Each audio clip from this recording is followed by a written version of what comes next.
All right, welcome one and all to session 11 of The Secret of the Dragon Emperor. Last time we were down 2 players, but their characters were quote unquote ably run by 2 of the others. We only lost one of them, so it wasn't a complete disaster. However, all good things in the end. We are now joined with a new character. We have Lucien, and we'll kind of describe where the last session ended, and I'll let you decide when Lucien wants to come in, Mark. But essentially, we had made our way to Fort Malice. We were stopped halfway where we met with some elves, and they explained that one of their number had been kidnapped by some knights of the Immaculate Flame. And it seemed as though these knights had perhaps gone rogue. And when we found Fort Malice, we found a place where these knights sworn to do good were doing anything but good. It seemed as though they were busily quarrying the ground in an effort to get into the cellar. Now, this Fort Malice was a place where a large apple tree was growing in the courtyard, and it looked, for all intents and purposes, dead when we arrived.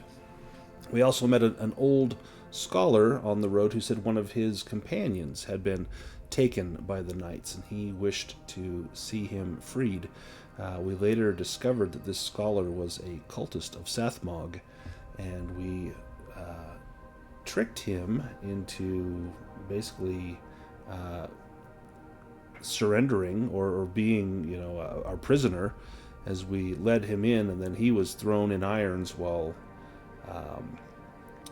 2 of the party went and investigated a little bit. It looked as though whatever was happening here was not in alliance with the way that the Knights of the Immaculate Flame would do things. They had hired some pretty rough brigands to oversee some work. We disrupted that. We freed the elf.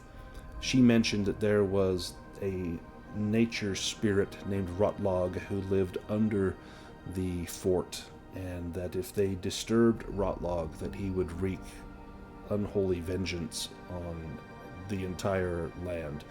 That his calling in life had been to nourish that tree, which grew special apples, but because of the fort being placed over his home in ancient times past, he had festered and become somewhat twisted.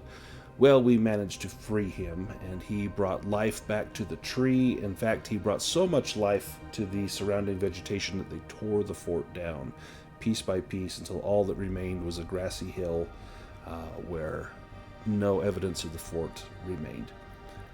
We parted company with the elves. They gave a master-crafted longbow to Frostbyte. They had made a promise that they would provide a master-crafted weapon in exchange for our help. And that is where we left. I believe the plan was to head back to Outskirt and then perhaps to the Tower of Sighs. As we left the area, I believe that we had not taken a rest. And so if we need to do... Oh, actually, no, we had done a rest. I see it right here on the chat bar. We had done a rest. So everyone should be healed up. If you're not, you can go ahead and take care of that now. I think that we camped there. Rotlog was going to watch over us. So morning dawns, another day in the Misty Vale. We have 3 of the 4 pieces of the statuette. All that is missing is 1 more, and then we can go and release the sword of Umdorman and hopefully take out the foul necromancer who is seeking the sword for his own evil purposes. So from Fort Malice, I assume we head to Outskirt. Anything anyone wants to do while we're here in the environs around Fort Malice? Oh, one last thing. When Ivan died, we were fighting a griffin, and we managed to take an egg from the griffin's nest, and we estimate there's maybe a few days left until this egg will hatch. And so Frostbyte has been tenderly tending to this, making sure that it stays warm, turned when it needs to be turned, and doing his utmost to ensure that this egg will indeed hatch.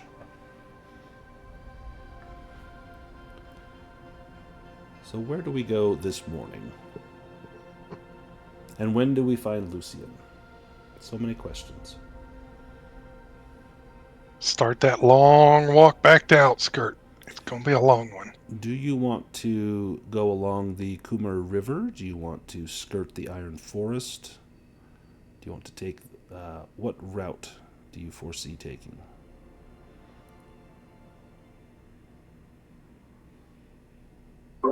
I'm all for floating down the river. Excellent. And if that might be a change. If you could craft some dugout canoes from trees, you could definitely float down that river. It might be tough to float the donkey and the cart, but you make a big enough raft, or just stitch a bunch of logs together, and you could probably put them on there, make a little barge, and go down the river. We'll just, we'll all just go in inner tubes, and we'll have someone drive the donkey down to pull us out of the river later. Oh, there you go. Or just get a sufficiently long reed the donkey can use as a snorkel, and you can just drag it down the bottom of the river. Well, the 4-foot halfling with 100 pounds of armor will volunteer to take the cart and walk alongside the river. There's usually a road or a trail beside a river. So. Yeah. In one shift of journey, we can get to this little spot in the river here where there's a fork. There would be some trees along the way we could try and harvest if we want to make a raft, or we can just travel down the river. Let's do that little stretch of journey first. We will need a bushcraft roll for this.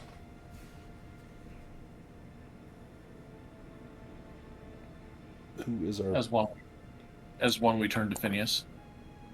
And Phineas nails it. I think last time there was a large wasp's nest or hornet's nest, and you skirt that area entirely, seeking better paths. You follow the topography of the land, and soon you hear the sounds of the river up ahead. And as you reach this riparian type habitat, which is a waterfront with associated trees and reeds, there's ample game. If anyone wants to hunt or fish here, there would definitely be the opportunity for that. Otherwise, you can continue to walk along the river, or if you want to try to harvest trees, that would be Frostbyte. Shh. I'm hunting fish. Starting out good. Yeah, you threw the pole into the water, but you watch it sail away. Phineas, however, you come across something. Roll a 1d6 for me, Phineas.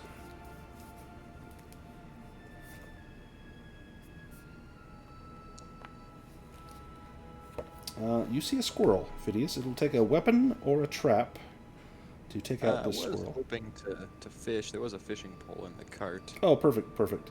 Then you'll catch 1d4 rations with a fishing pole. I'll let you roll that.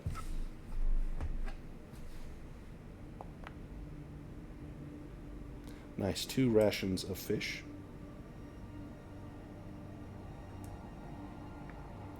And it looks like everyone else did not succeed, but you do manage to get a little bit of food.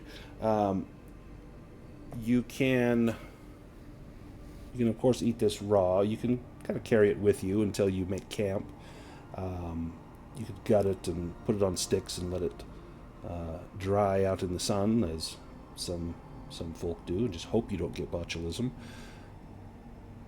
But otherwise, do you continue down the side of the river, or do you craft rafts? Do you fashion flotation?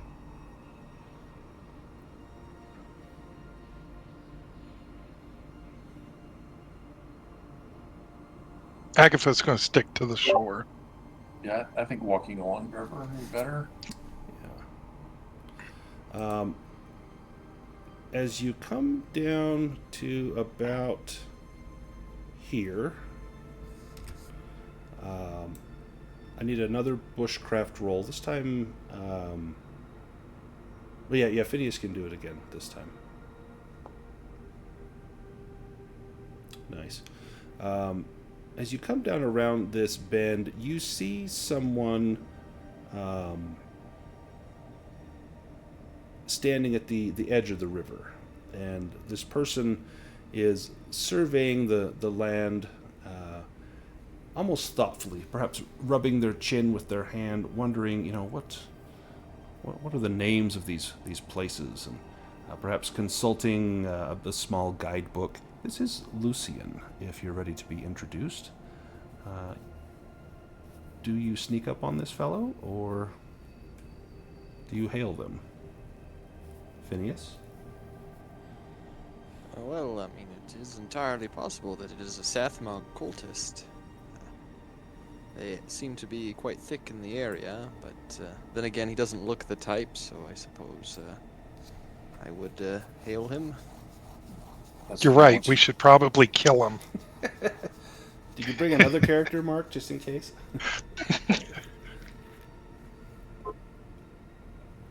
We'll go ahead and hail Lucien. I'll let you guys roleplay this out a little bit. Phineas, go ahead. Hail and well met, friend. What brings you out to the wilds here? All right. Well, Lucien surveys this group, who are probably a little more menacing than the average traveler through the woods. Okay, Lucien replies, "Hail and well met. I am a new traveler here in the Misty Vale. I'm a seeker of knowledge from the Far Eastern University of... I didn't have a name yet.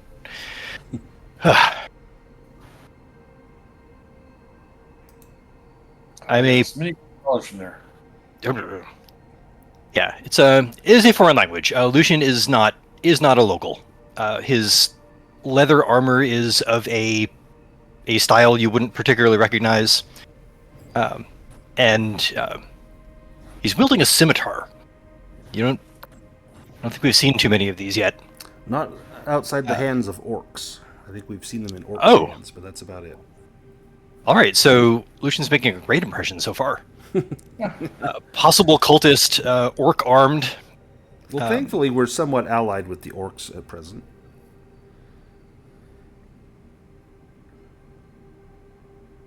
All right. Well. Yeah. So I'm a traveling scholar, students of the university who show great aptitude for applied scholarship and less aptitude for actual scholarship are sent off into the world to gather knowledge of ancient cultures and ancient history, and potentially ancient artifacts to return back in my quest for tenure. Wow, mister, you're complicated. Nice to meet you. You've come here seeking knowledge, things they wouldn't teach you off in college. Yes, well, of course we're far off and do not have great interchange with these ancient lands. But yes, I'm tasked to search for knowledge, and potentially to search for artifacts to enrich my university's museums.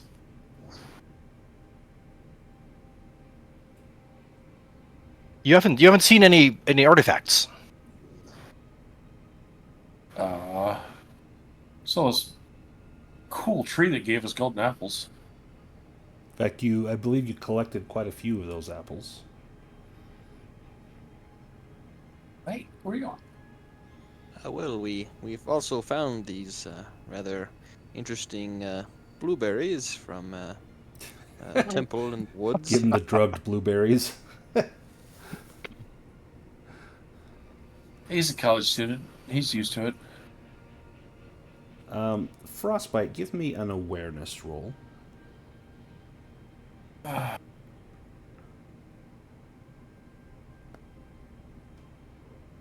We ain't found. No, I've got on. No. Lucien, do you have like long sleeves on or short sleeves? Are your forearms bared or covered? I would assume his forearms are covered. Okay. It's sort of a leather jerkin style thing. Yeah.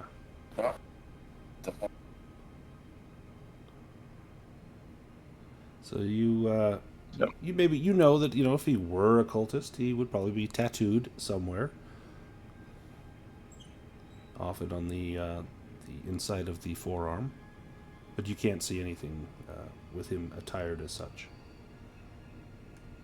It is about time for you guys to make camp. You've been traveling most of the day. It's getting a little later in the afternoon, evening. Does Lucien have a camp nearby? Lucien does not. He is. He has some bushcraft that he has picked up in his long journey, but he is new to the Misty Vale, and actually, this is the first group of kin he's encountered. How did you get here? So, I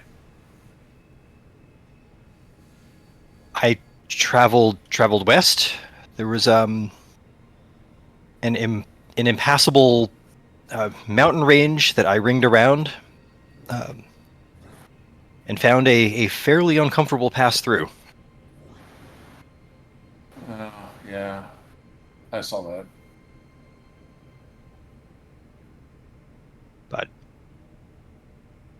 But yeah, since then I've wandered, to be honest, rather aimlessly.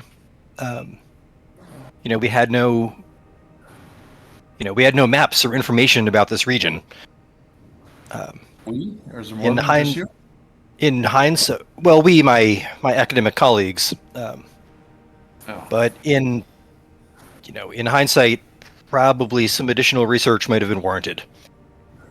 But as mentioned, my colleagues were happy to have me hit the road in search of adventure and acquisition as soon as could be expeditiously arranged. I'm sure they'll welcome me back.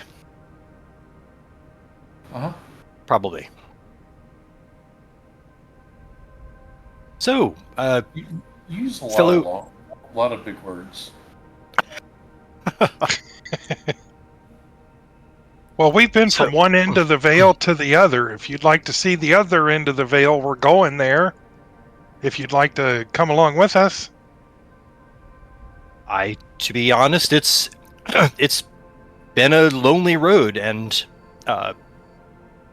frankly terrifying.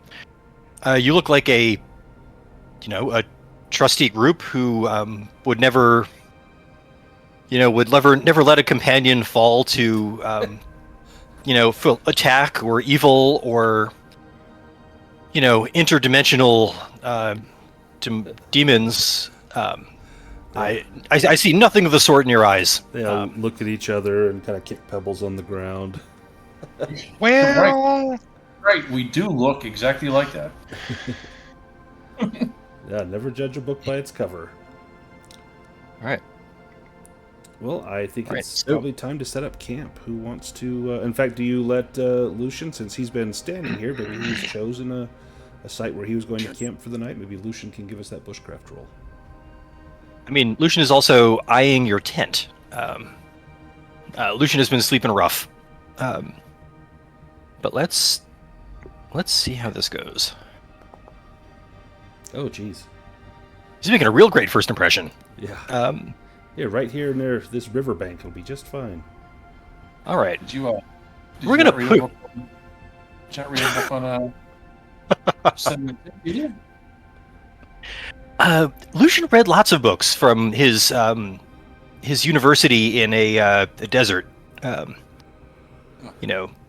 Camping in these soggy lands is a little new to him.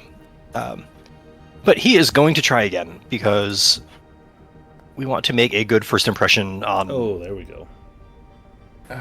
the people with the tent. You find feel a college- lovely spot where that tent can be set up.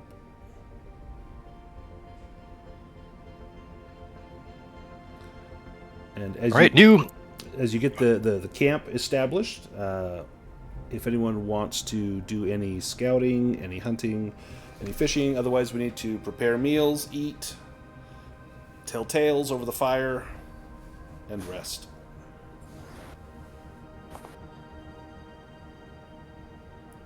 All right, Agatha, are you hunting or fishing?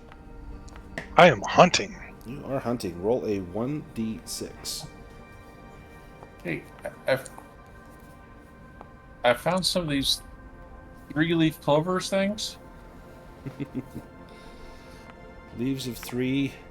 Rub them on your body. Exactly. Agatha, you see a fox scurrying in the brush. A weapon or a trap could take this fox out. Ooh, I don't like to eat predators. If you Ah, what want- the hell? I was going to say, you could follow it and see if it's tracking something. Oh, no. No, You- nobody hunts alone. You could, Remember? you could follow it back to its nest and see if it's got any eggs. We'll tell you that story next time, Lucien. Nice. You take out the fox and you find, let me see how many rations. The 1d4. 3 rations. Nice. It's you sort of develop OSHA regulations over time with the party. And I will make sure that my back is turned towards Frostbyte, and I will try to hold up the fox right in front of me so he can't see it. And I'll say, "Is anybody hungry?" Nice. Are you trying to keep food from me now? What? No, no, Could be never. a cousin or something. Phineas, what was your bushcraft roll for? I wanted to prepare the fish that I had Oh, caught. excellent. earlier. You struggle a little bit. Fish it's easy to overcook, but you manage to get it off in time. That any freshwater parasites would be destroyed, but it's still quite edible. Then I will eat one ration. If anyone else needs one, there's a ration of fish. And I would assume you're cooking the fox as well, since you're working the camp stove. So that roll would count for that as well. So there are, we have 5 total, because we had 2 fish and 3 fox, so that's 1 for everybody. I guess the story of foxes and fishes and foxes, something like that. I think that was a story. I will. That's like I'll the have- chicken and the fox and the bag of grain or something. I'll have the fish. Then it's fox for Agatha, Makander, and Lucien. Lovely. Is anyone keeping watch that night?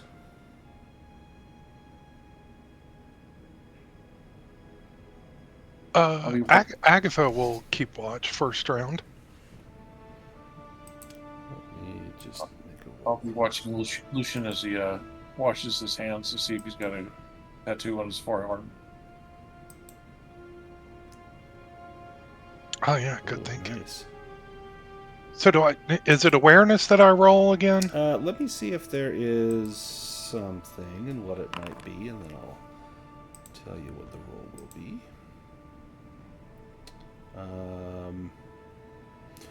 Yeah, give me an awareness roll.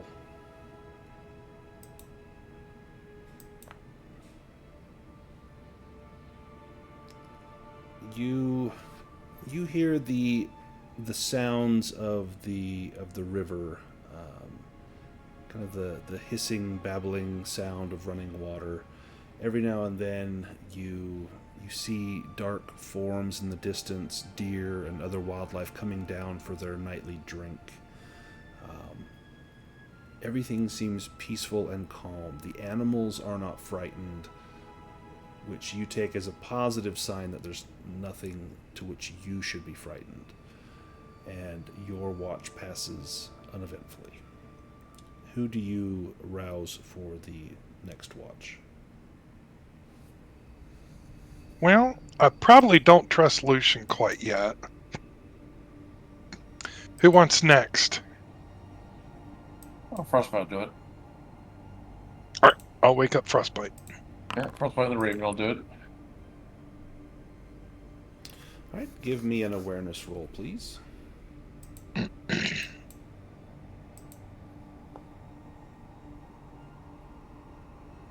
Yeah, I don't see anything. He was successful. Yeah, you managed to stay vigilant throughout those hours where darkness slowly gives way to the lavender glow of dawn on the eastern horizon.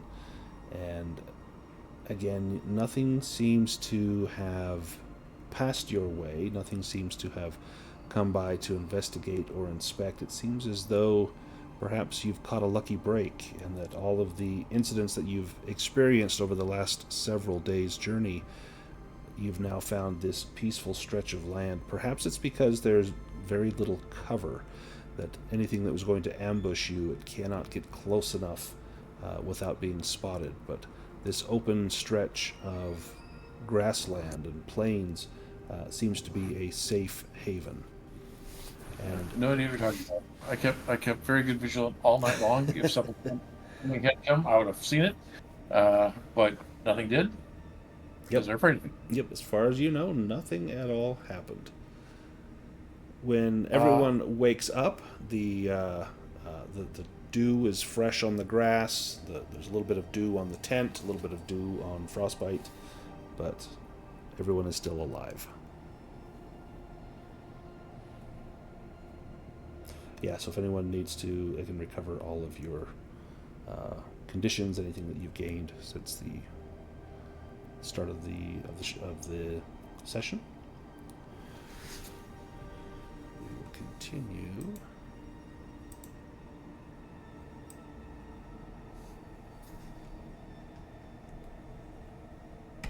Did we go look in that well at one point? We went over to the well.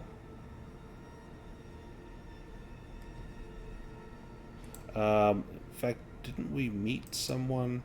Is that where we met Ivan? Was he at the well? And Makander? So I think it might have been, actually. I think we went there. That was right after the Temple of the Purple Flame. I think that's when we went to the well. Oh, okay. As you come around this bend in the river, you do see that well off in the distance. Kind of a lone sentinel, that perhaps this was once farmland that has been swallowed up over the passage of time. Why that well would be there where it is, you have no idea. I will need a bushcraft roll as you navigate this little stretch of terrain. And it goes well for you. Let's continue our travels.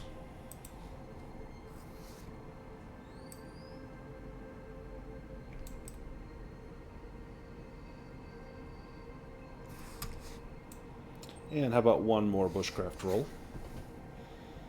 Yes, perhaps our scholar can try his luck at it. All right.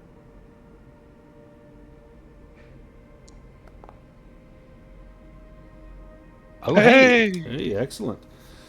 Yeah, in fact, you spot an area where the donkey and the wagon is getting close to a little badger hole, and you wisely redirect the caravan away from that, just in case it were to lunge out and either wound the donkey or cause it to bolt, and all of your belongings to fly off into the distance as it ran hell-bent for leather.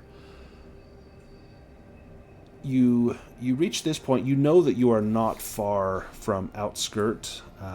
It's probably another long shift journey. This is your second shift of the day. This would be the time to hunt or fish, and then you would likely make camp again, or you can push on and reach outskirt by nightfall.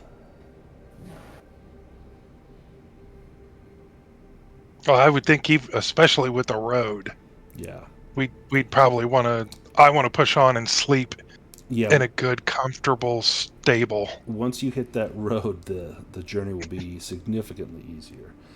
Anyone want to hunt or fish, or just continue on and push yourself to the limit?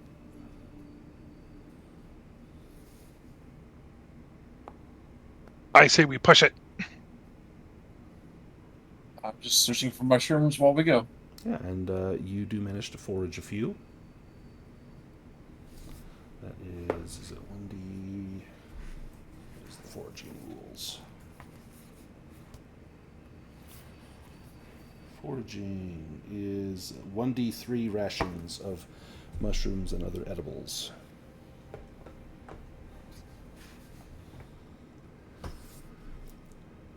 So as we travel, you forage, you push on to outskirt as night. Turn that off. Oh, nice. You find a nice patch of mushrooms just before you leave the river. There's a fairy ring over here. Do you stop to go investigate that, or do you head to outskirt? I was just talking about mushrooms. Oh, and with the circles, mushrooms? Yeah. I thought you were talking about this thing right here on the map. Nope. Sorry. You reach the road, and the going is much faster. And in fact, you begin to pass a few travelers here and there. Most of them are farmers or other folk. You come across Theobald, the halfling merchant. You've seen him once or twice before. He is also on his way back to outskirt for the night. And as you overtake his wagon, he greets you heartily. Oh, my friends, tell me of your journeys. Where have you been? And I say, what happened to the others that were with you? Surely they have not fallen, have they? No, they left. Oh, they left. Well, the adventurer's life is not for everyone.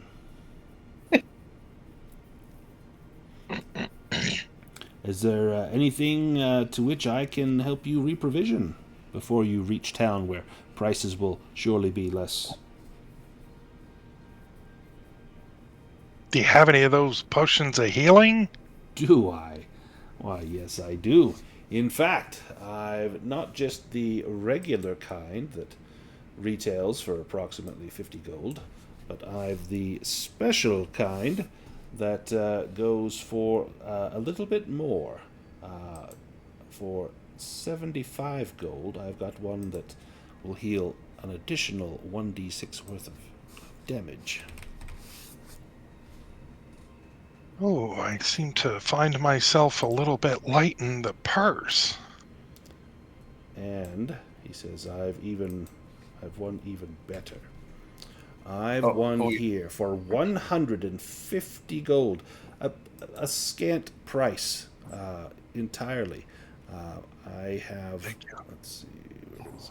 Oh, that's not the one I want. I've one that will heal double what a normal potion would heal. This is as good as it gets as far as healing medicine goes.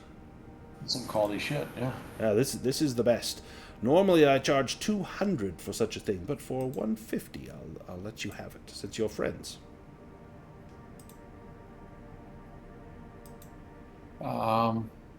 We do have a number of things you'd like to sell as well. Well, show me what you have.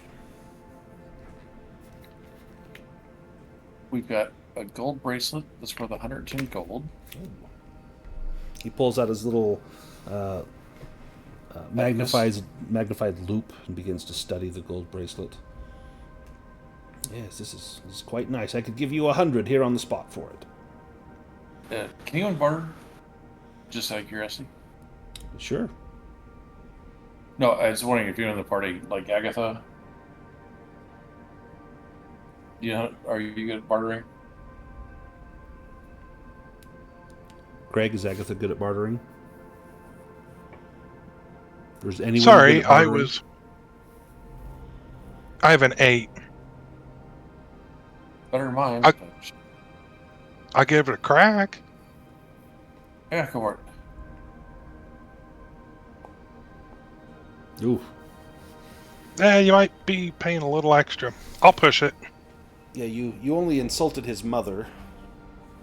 Yes. Well, I mean, in Agatha's defense, his mother was Oh, terrible. that was close. Says, No. no, Right. no, no, my friends. You'll not find a better price in town, I assure you. All right, we'll take the 100 gold for that. Yeah, all I'm right. gonna take this down to 100 gold. Say, what's that wrapped in those furs in the back of your wagon? Oh, that's a child we're holding for ransom? No. Let's see, we've got hand axe. Oh, and Lucien, take a look at the cart inventory. We left stuff in there in case you want it. Yeah, stuff from your characters that have fallen. Yeah.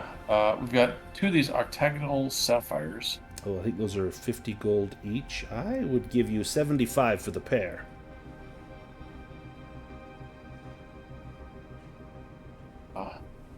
I will go duck behind the cart, put on my fine clothes for negotiating. Put on your fancy hat. Oof. Yeah. All right, 75 it is. I'll not be fooled by your finery. Wolf's gotta try.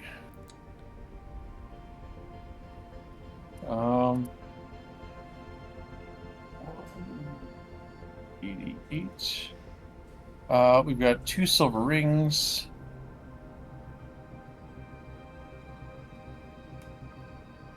I don't have sufficient privileges to look at that. I don't know what they would be. Let me pull it over to.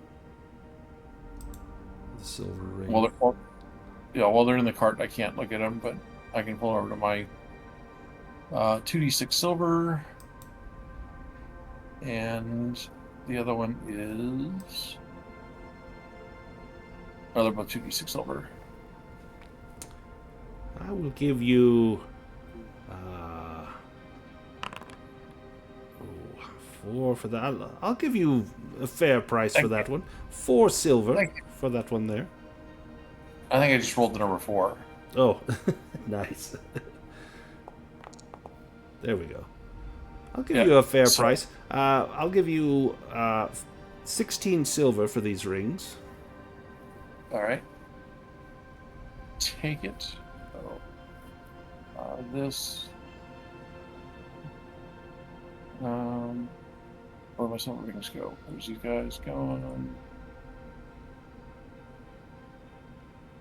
So that's 132 silver. Got a gold necklace. And his eyes light up when he sees this. Pull that over.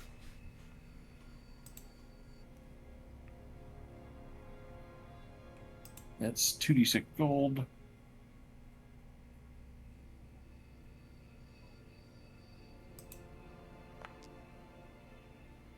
Oh. Only 5 gold. I'll give you 6 for this. I've just the right buyer for it. I know I can get more. Perfect. Take it. Let me. So many windows to try to keep open. 194.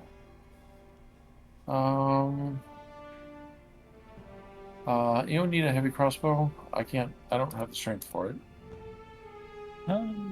Actually, that might be no, not Makander.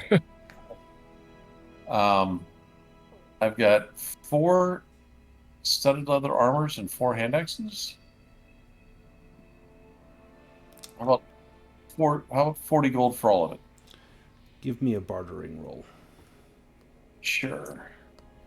Still wearing Your fine clothes.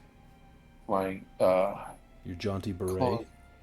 my clothes of dazzling. Oh. 40 sounds fair. I'll take that. these guys go?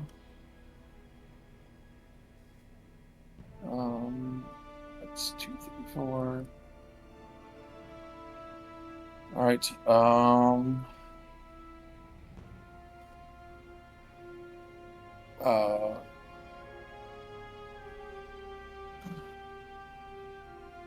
Got a couple of short bows and a hand crossbow.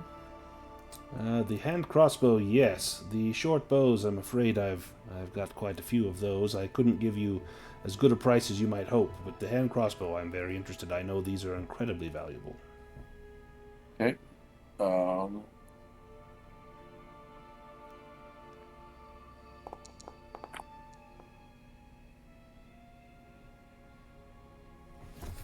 Well, when I said incredibly valuable, I meant I would give you roughly, 75% of the listed price. Great. What's the list price? I think it is. Hold up. Hand crossbow. Listed price is 90 gold. So he'll do it for 60. Sure. 94. All right. I don't think that we want to sell anything else out of the cart unless you guys see something that I'm missing.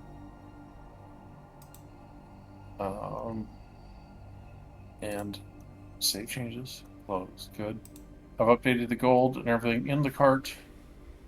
If you guys have anything on your person you want to sell, go for it.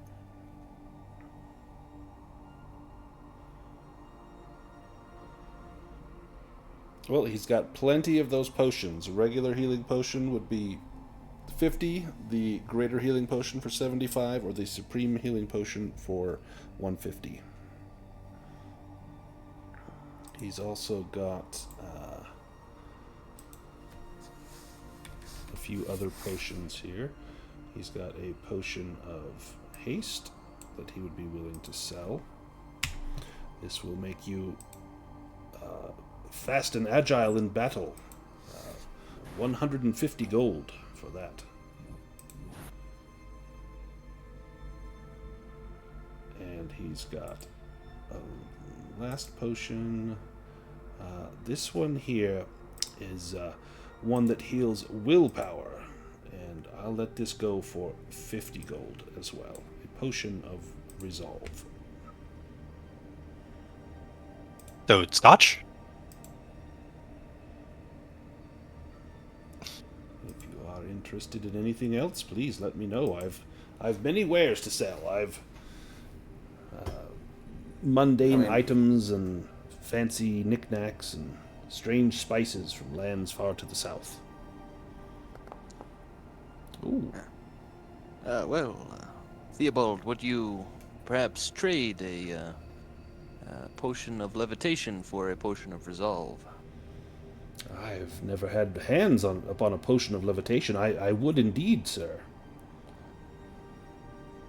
Right. I will give him the potion of levitation that I received.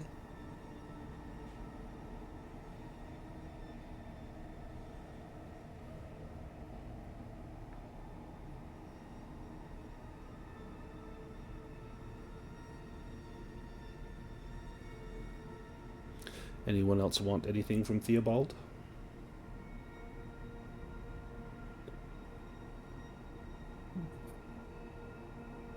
No, I don't think Agatha can carry anything else, and there's nothing she needs.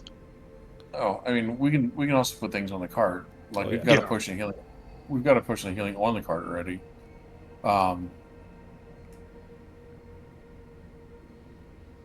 Yeah, I think we'll take a couple potions of healing, unless you guys are opposed to it.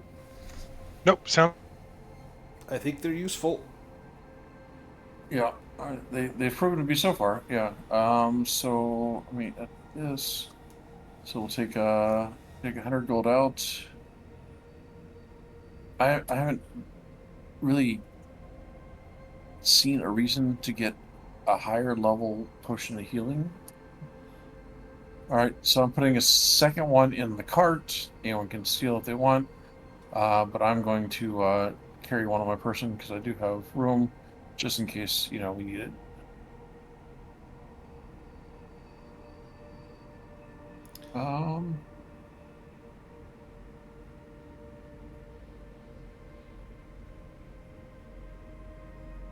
Here we go. Theobald hops down and retrieves a small carrot and gives it to your donkey, petting him on the snout. Oh, he's a fine fellow, yes. And Don't touch my ass. I was just admiring it. And Most people do. He leans in and he whispers something to it, and the donkey kind of flicks its head and he shrugs his shoulders. Huh, well, never hurts to ask. And then he gets back up on his wagon. Well, should we head to the Three Stags? Sounds good. First round's on me. Awesome. Let's go into Outskirt. So here is the Three Stags Inn. This is the finest inn that Outskirt has to offer. It is late at night. The inn is loud and boisterous. There are most of the people in town are there. Dinner has nearly ended. Things are winding down, but they will scavenge some stew for Theobald, and they say, oh, and for Theobald's guests as well. Those who rescued young Rorik can eat here any time, no charge at all. And they bring you out some bowls of thick, hearty stew, and you can't help but notice that you did kind of get the dregs of the bowl, and they apologize for that. But dinner has nearly ended, and you got the last of what we had. And they bring you some crusty bread to dip into your stew. So, what adventures have you been on lately?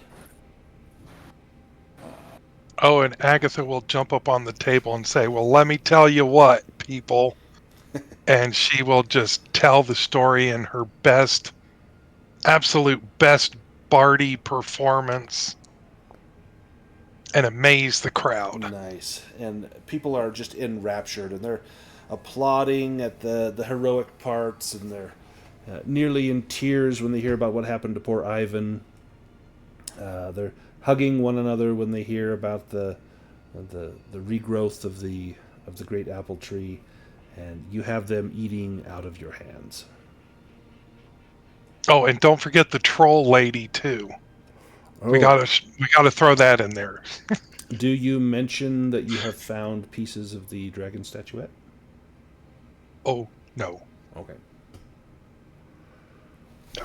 While you are here in Outskirt,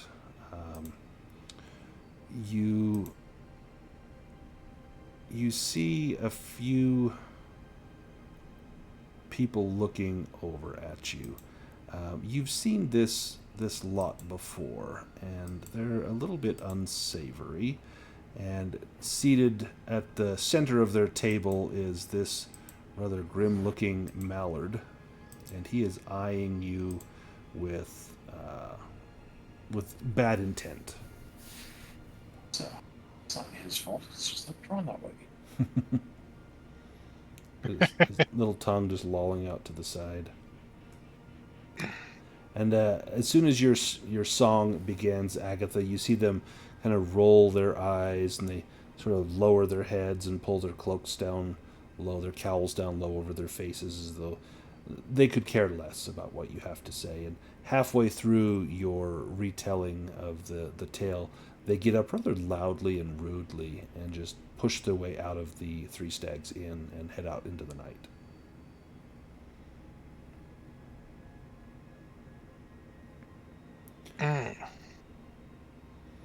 Everyone's a critic. Trying to think up a good duck joke. You know why ducks have flat feet? Oh, this is from the Alchemist Fire. Can't imagine. Please tell us. Put up forest fires. Von Hild, the innkeeper, comes over and asks if you would like your usual rooms. They'll have them prepared. And then with a wink at Agatha, she kind of nods her head in the direction of the stables. Fresh straw, please. And you bed up next to your donkey, who is just laying there munching on a little nose bag of oats.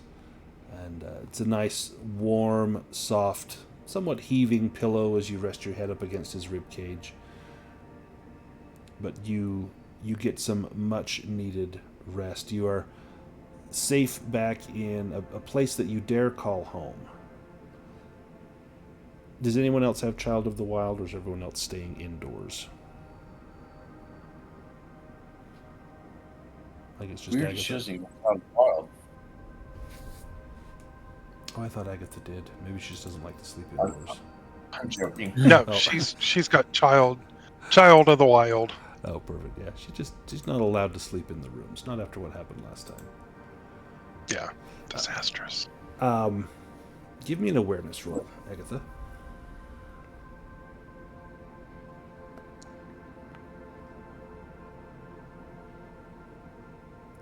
Long ago, the first night you came here, you recalled seeing some large bats. And I remember that. you do see some bats kind of flitting around at night, looking for a place to roost, and some of them try to come into the stables and then quickly dart away, heading off into the night. And you recall that at some point you had seen them roosting near an overhang of the roof, and then maybe a week or so later you had found one that had been shot that had a note attached to it. And you can't help but wonder if someone has been using these bats for a nefarious purpose. Can I check the spot where they were hanging before? Yeah, give me a See if any's spot there. hidden roll. I'm going to be very stealthy. If I can get a shot off at one, I'd like to. Yeah, so you see it's near a window, and there is a faint glow, probably a candle light coming from the room there. You know that that's not one of the guest rooms. Those are on the other side of the inn. This would be more the staff rooms, but there's a faint glow from the window, and you do see two bats perched up near that window. You can take that shot. It's if you miss, there's a chance you hit that window. Oh. Uh-oh. I'm just sick about this. I gotta hit that. Oh, there you Ding! go. So, just as you prepare to release, you feel a gust of wind, and then you pause and you wait for the gust of wind to die down, and then you fire off your sling. And with a wet plonk, you hit this bat, and it flutters its wings a few times as it falls down to the ground. And when it strikes the ground, you hear a cracking and crunching sound, and it lays there twitching very quietly on the ground. Do you go to retrieve it? Yes. And you mentioned you were being stealthy? Yes, I did. Give me a sneaking roll. Oh, this is where we get in trouble. In my chainmail. Well, you're probably not. Are you wearing chainmail at night to go to sleep? I don't think you can sleep in armor. No, probably not. I'll push it since I'm getting ready to go to sleep. Dang it! You stumble out there and you find the bat, and when you look up as you get close, you see that candlelight has gone out of the window. It's now dark in that room. The bat is quite large. It's larger than most bats you have seen, but you recognize this. This is a vampiric bat. This feeds on the blood of livestock or whatever it can sink its teeth into, and probably best that you put this thing out of existence before it preyed upon you in the stables. Yeah. Did it have anything on its ankle? It does not, but you do see that it has some wear and tear, as though this has had something tied to its ankle. The fur is kind of worn in spots, as though this is is used to having something attached to that little leg bone there. So perhaps this bat has been used to convey messages. Has a friendship bracelet on there. Okay, well, I will melt back into the background Nice. and return to my stable. Excellent. Dawn crests over the eastern mountains, and the town of Outskirt begins to awaken, and the smell of fresh cooked breakfast from downstairs brings you all to your senses. As you splash some water on your face, you head down, and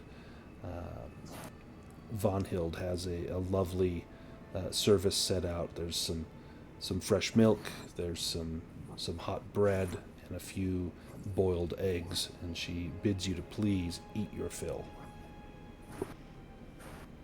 And then she asks if anyone would be taking an ale first thing in the morning. She's happy to pour some. No, I can keep my head about me today. Can I check on the griffin egg to make sure it's still warm and turned and all that good stuff? Yeah, did you keep it in the wagon? No, I brought it up to the room with me. Okay. Yeah, it's... I don't want to get stolen. Give me a beast lore roll. I sigh. Ooh. Holy crap. Wow. It's like this was meant to happen. The egg seems very viable. In fact, you suspect it's likely another day or two before this thing hatches. I wonder if the old wise man that we talked to would know what we could do with this thing, or... Well, I gotta go spend a day with him because he's gonna teach me animism. You know what we never thought to have happen was to have Makander sit on that egg. He could implement everything. It's kind of like second nature. Right? So the old man... Draneth, that's the old guy. In fact, I got a picture of this guy. It will have to take him some candy and meat or whatever it is he likes. Werther's Originals.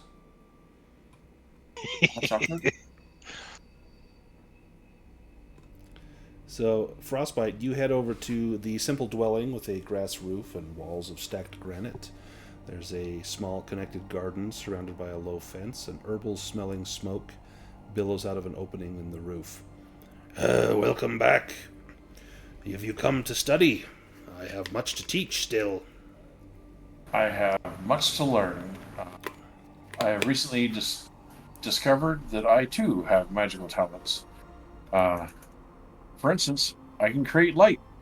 Ooh, show me. Cast light cantrip.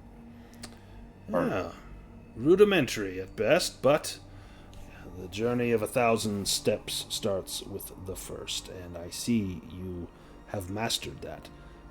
I would be more than happy to help you out here. Are you prepared to pay for my instruction? What is your price? 3 gold for a shift of intense training. I will take that out of the personal goal that I have.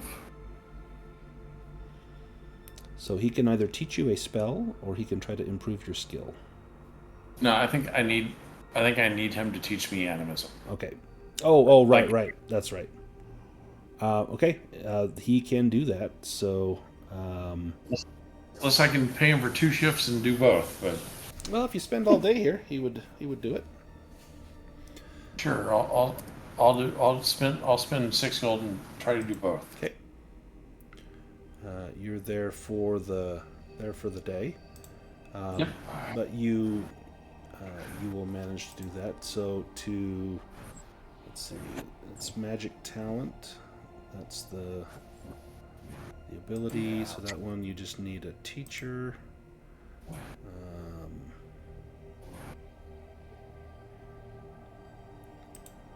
Let's see.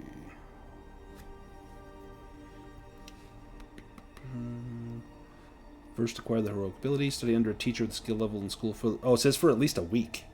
Oh. Well, never mind. Well, if you're a fast learner, perhaps he can teach you some of the basics. He would be able to teach you... Yeah, shoot. If you spent 3 days, if you gave me an intelligence roll, after 3 days, he'd be able to teach you that. You guys want to spend that much time in town?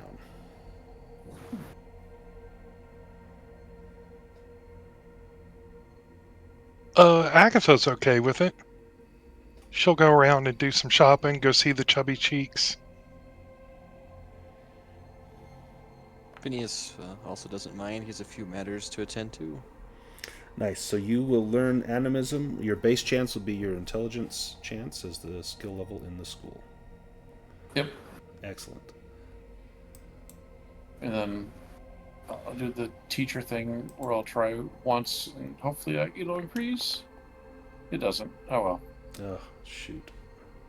Oh, wait. There we go. Alright. So, yeah.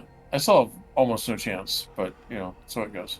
Still, now you're at least, 40% Now- likely to cast. Yeah, well, I still don't know any spells other than light. True. But that's fine. But boy, can you cast light. Anyone else want to do any learning from anyone here in town while we're here? So there are a few people that can teach you things. There is Master Ulvar. They sell weapons and gear, and he can teach crafting. Or sorry, not Master Ulvar, the smithy. Okald can teach crafting. If anyone wants to learn crafting, the folks at the mill can teach persuasion. Or Draneth can teach animism, healing, or myths and legends.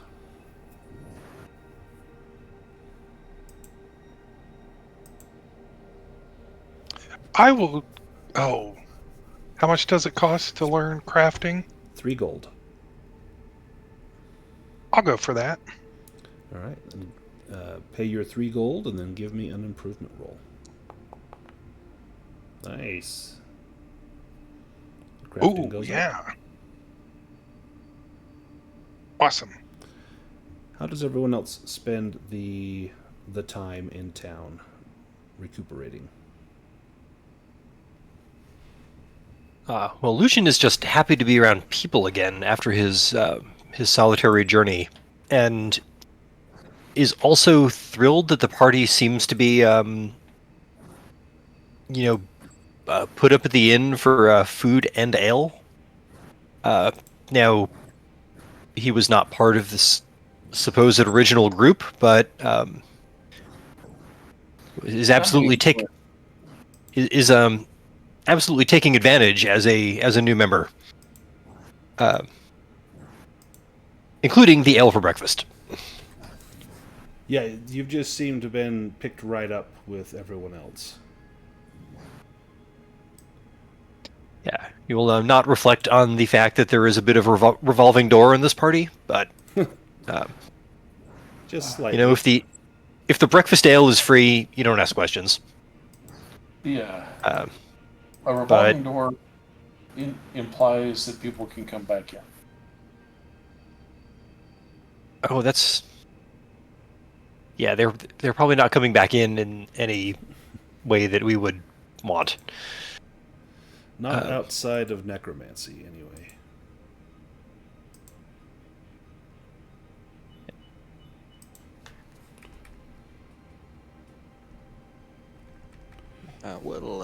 Phineas would like to, at the start of the day, since he doesn't get very often the chance to eat something good, he would like to purchase a feast at the inn. Oh, yes, of course. How much is a feast? It's 2 gold.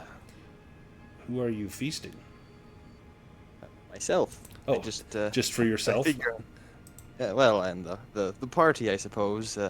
Phineas doesn't often get the chance to enjoy finer delicacies when it comes to food, so he figured he would purchase this. Nice. What do you order? Well, I imagine the selection is pretty small, so just whatever they can prepare within a day for the evening. Von Hild says, you know, the maid says that we've a rather windfall of eggs. We could provide some sort of huge omelet or French toast, perhaps, in the style of the Parisians, if you like. I'm not sure where this egg came from, but it sounds like she's convinced that it would be most delicious. Or if you prefer fish, we can send out our best hunters and fishers, or we can bring down a boar or stag, or whatever you like. Well, just do whatever you think would seem fit.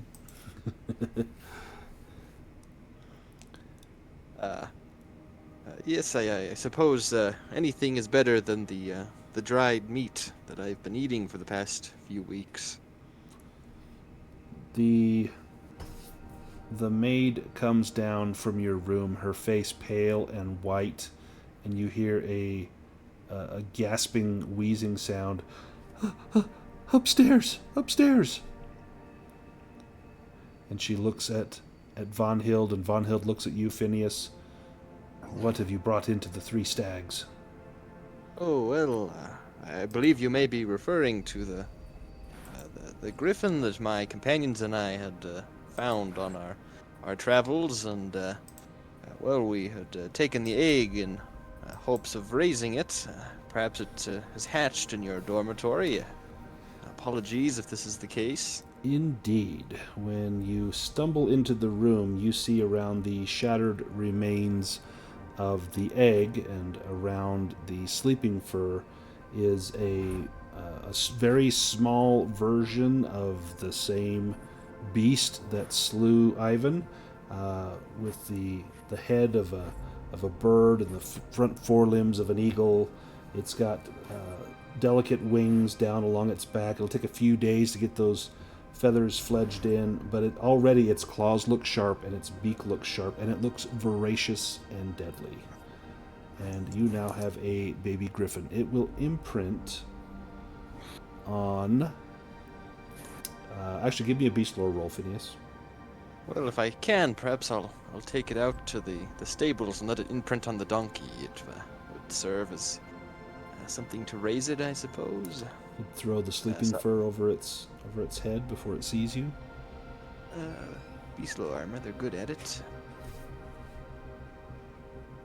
So I would know that, I suppose. Yeah, so you could at least throw the blanket over it, and so that it hopefully has not seen anyone. Hopefully it didn't see the maid. And you carry it out to the stable to show the donkey. I figure that would be a good thing for it to imprint on. As you whisk it off, the donkey looks at it, and it caws almost lovingly, and opening its mouth to the donkey. The donkey leans down, sniffs it a few times, and then kind of looks away as though to ignore it, and the little baby griffin stumbles up and begins to nuzzle up against the donkey's forelimb. The donkey pushes it away, and the griffin comes back, and after a few moments of this, the donkey seems consigned to its fate and will push over a small bundle of alfalfa to the griffin. And you would know that the griffin could not eat this, but the donkey does seem to have at least accepted it as friend, if not as child. Well, given the opportunity, when Frostbyte has finished his studies, I will inform him about it so that he can see to it. He did seem rather taken with the griffin, so I suppose that's what I would do. Excellent. You go and rush over to Dranoth's hut and tell Frostbyte that the time has come, the egg has hatched, and Dranoth will go with you, curious to see this, and will study this with great interest. And Frostbyte, you see this baby griffin is now nuzzled up next to the donkey. The donkey has laid down to rest, and the griffin is curled up near its feet. The donkey seems to be just sniffing at it and seems rather pleased. Perfect. Frostbyte is very happy with this result. And he will go to the local butcher, get some raw meat, and start feeding the griffin. Excellent. So I put the griffin in the actors tab. I think, Reese, I think you have ownership of the griffin. I will probably need to go and change some of the attack rolls on it.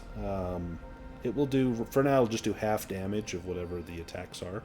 I've already reduced the... Actually, no, I didn't reduce the hit points. Let me reduce the like shit, they got 30 hit points. You reduce that? Yeah, let me reduce that a little bit. There we go. He is in no way going to take part in combat. Yeah, no, he's way too young. He's as much combatant as the raven and the donkey are. Yep. Would Phineas know the lifespan of a griffin? How long it takes them to grow? I think that would be another beast lore roll.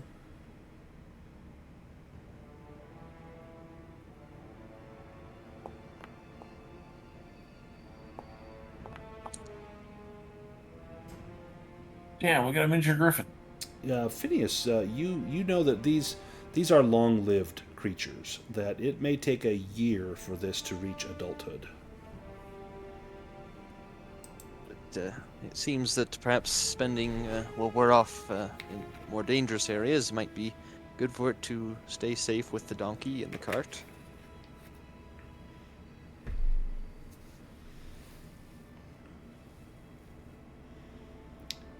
The entire town has come out to see this event, and the smithy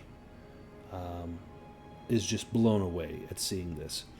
And he looks at Makander and says, "Duck, come with me. I have something for you." And begs Makander, "Please, you'll like this." Do you follow? Definitely. Got nothing to lose, really. Why not? He takes Sounds you, fun. Yeah, he takes you into his shop, and he asks if he can examine your shield. And he looks at it, and yes, it's the strangest thing. I've had this image in my head of something like this, and he pulls up a piece of wrought iron decoration, something that could be riveted or heat treated onto another piece of metal. It's basically the head and claw of a griffin. He says, I've been working on this for many months. I did not know why, but when I saw the griffin and I saw your magnificent shield, I knew that these two would go well together. As one of the saviors of young Rorik, may I fashion this onto your shield and give you the emblem of the griffin. I would be honored. Give me but a day. I will return this as good as can be, as good as new. In fact, better even. And he will take your shield very lovingly. And first, you just see him polishing it to a very fine finish to remove any oils or dirts as he prepares to attach this piece. And he's bending the piece and making measurements. And one day I'll have this ready for you. Tomorrow, come back tomorrow. Now, Lucien, you've not been to Outskirt before. It's almost a hero's welcome as everyone returned here, and you are, because you were in their company, you're almost instantly accepted as one of the heroes. How does Lucien spend his time here in Outskirt? Well, Lucien is also largely broke, so taking part. taking advantage of any training opportunities as a non-starter just yet. But possibly learning a bit more about the basically the local situation with Sothmog and cultists, and what there's probably 3 days of stories to catch up on of what the group has been up to. Do you speak with some of the local townsfolk? Maybe some at the Three Stags Inn, or do you spend your time kind of in the company of the other heroes? I think with the party for now, this is this is all very eye-opening. You He is you see something in town. It's here in the center of town. It's the ruins of some old temple, and as a scholar, this just calls to you as though, what could this have been? And you have an opportunity to go and explore that if you like, or you're welcome to ask around about what that place might be. And you see that a hill in the middle of the village has weathered pillars and the remains of a circular wall. And at the crest of the hill stands a magnificent but crumbled temple. It is a peaceful place that exudes a sense of bygone glory and ancient mystery. And give me a Myths and Legends roll. all right.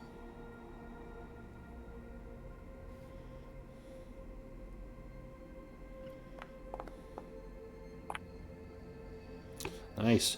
The circular main building is in disrepair, but the ceiling, if you take the trek up there, the ceiling is covered with a huge symbol, and it's a stylized crown. And you've seen these symbols around in the Misty Vale. They have milestones marking the path on the roads, and they look like this crown. And this is a symbol, that is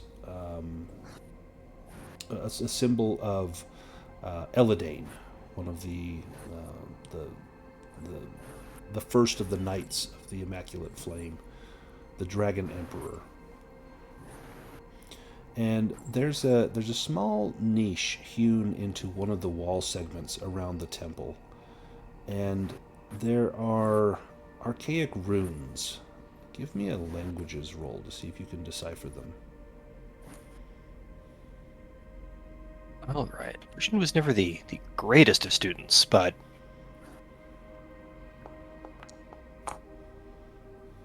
yeah, still not. Yeah, it's old. You do see it. It has to be a name. The first word looks like Eladane, but you can't make out any. Well, you do see the word dragon. A few more words in the word dragon, but that's it. That's all you can pull out of there, unless you want to push that roll. Okay, well, given that Lucien has nothing else to do but drink at the inn, and we'll be able to sleep off the push, let's see what we can do. No. Yeah, it eludes you, but you perhaps take a rubbing of it, or maybe sketch it in a book, these runes, and you decide, I'm going to study this. I'm going to determine what these might mean. And give me a spot hidden roll as you are doing this.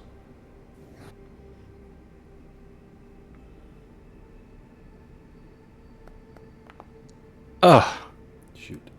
Yeah, it's very, very old craftsmanship in here, and much of it looks like it is in poor repair. And this little niche in the wall, it's small. You could probably put a watermelon in. It's about that big.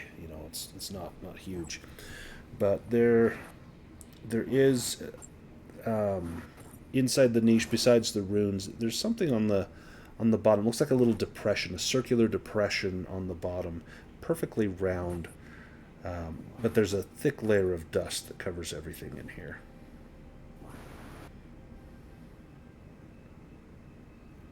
Right, so it is odd that we've built a village around this. Does anyone in the village talk about this? I mean, it's a very bizarre thing to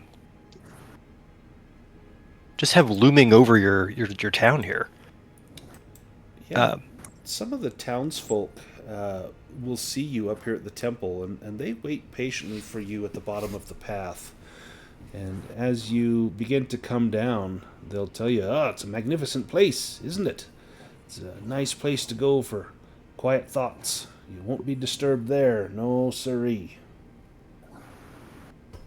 It's where the teenagers go to get away. As make out point's what we call it. We came up here to see if you was by yourself.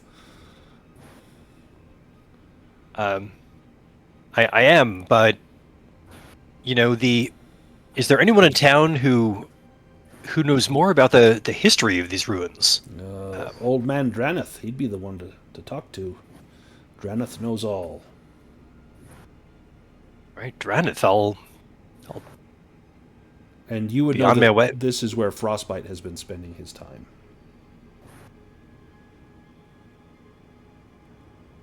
Why is Frostbyte spending time up there? Oh, Draneth's been teaching him. He's very wise, skilled in the art of magic. He's our local healer. Perhaps your friend is learning the healing craft from him. Right, I will go have a chat with Draneth before we move on. This is we only have the barest tales of this from where I hail from. So thank you. Can you point me in the direction of Draneth? Oh yes, it's just over there. They point to an old hut, kind of off by itself, down here in kind of the corner of the village. Oh, sorry, it's right there. Never mind. Not too far from the temple grounds. All right. Well, I think Lucien will take his leave of the townsfolk here and go visit Draneth, maybe the local historian. As you head towards Draneth's hut, you see Draneth and Frostbyte sitting outside, and Draneth is making wide gestures with his arms, pointing at the sky and down at the ground, and picking up a stone and showing the different shapes and colors of the stone to Frostbyte. You can hear the pounding of the smithy's hammer as he crafts a shield for Makander. You perhaps hear Agatha's pipes coming from the Three Stags Inn, and Phineas walking out of the inn, rubbing his hands with glee at the thought of what a great feast will be coming up. And then all of you hear shouting. You hear shouting, and a voice shouts, "Troll in Old Man Mythador's barn! Help, there's a troll!" And the next moment, there's a troll that begins lumbering through the village. It's down here near the well. And it's closest to Frostbyte and Lucien. You can see this troll, and it's carrying a sheep under its arm.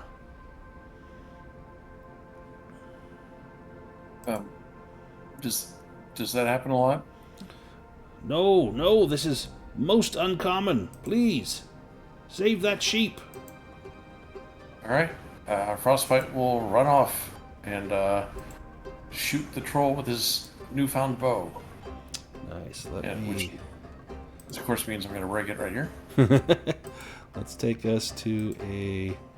Well, let's see. I don't have a barn map, so we're going to use this map right here. There's Kick its ass in the town square. There's Agatha and Phineas up here, and we've got Makander probably coming from down here. And let's grab a troll.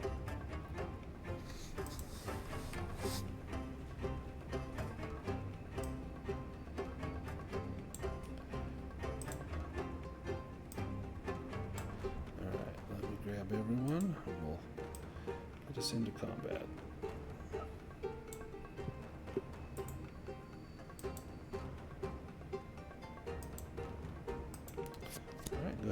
card. I'll pull us all to the map. Well, this is no encounter. No, I get it. Try that.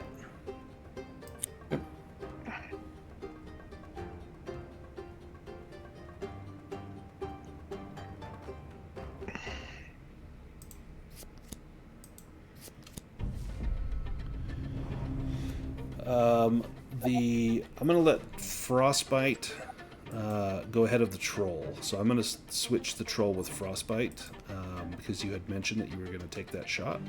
So let me swap you guys. So Frostbite, you are up first. All right. Target. Go. Target.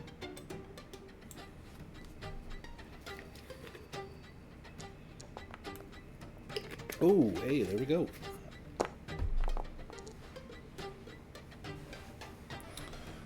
Nice. And I'll go hide behind a tree. Excellent. And Phineas, you're up. Well, I know that trolls hate fire, so I will prepare a fire spell. And considering that I'm gonna rest tonight, I'll just do a very powerful one.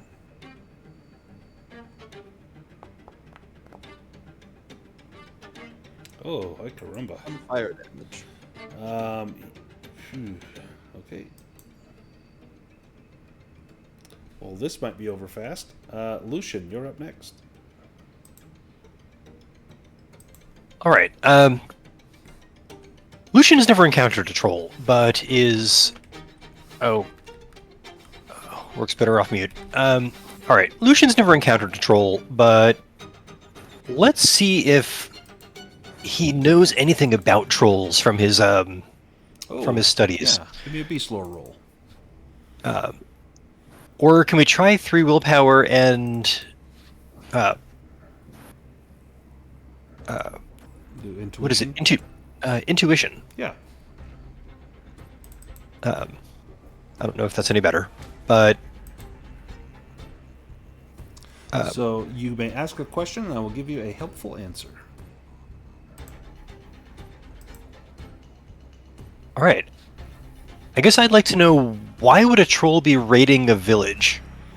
I mean, I would have thought that they were fairly solitary creatures. That they are. So it's likely that this has either been forced to steal from the village, which is dangerous, or perhaps like a rabid animal may act out of norm. Perhaps something like that is going on. Like maybe this troll is not acting like a normal troll because there's something wrong with it. Okay. All right. Well, sadly, there's not much to be done. Let's lob an arrow at it. Lucien has no interest in engaging it more closely.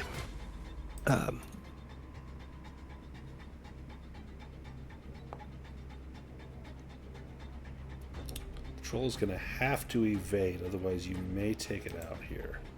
So let me let him do a dodge. So he's going to evade that. That's going to use up one of his attacks.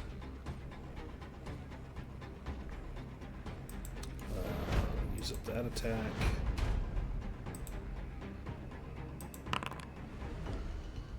Alright, can it move? Nope, it can't get close enough. It's going to throw the sheep at Phineas, who nailed it with the fireball. So the sheep is going to come in to do 2d6 bludgeoning damage. Can you evade this sheep? Well, I already acted, so I will instead throw up a stone shield.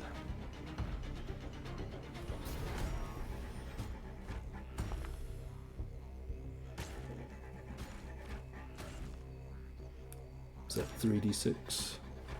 Yes, it is.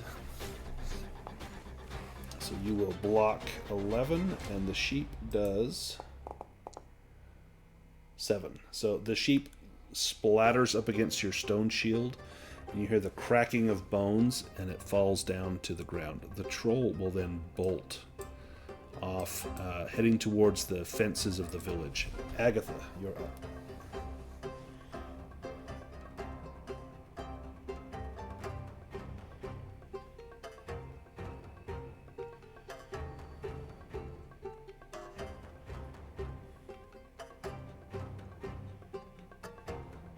You might be muted, Craig. I cannot hear you. What a noob. She's going to play her bagpipes for boons. Oh, excellent. And Makander. Alrighty, well. Nice attempt. I'll probably just. I'm not gonna, I'll let it come to me, but I'll try to, meet you guys a little in the middle. Otherwise, Guardian's kind of useless. In fact, I might as well just dash over here. Perfect. Phineas, you're up next. Well, so the troll is fleeing? Yes. Well... So did our scholar determine what... I guess I wouldn't know. What he had determined, but Phineas simply sees it as a threat. So... he's going to approach a ways and prepare another fire spell. A little less power behind this one. Oh, or more power.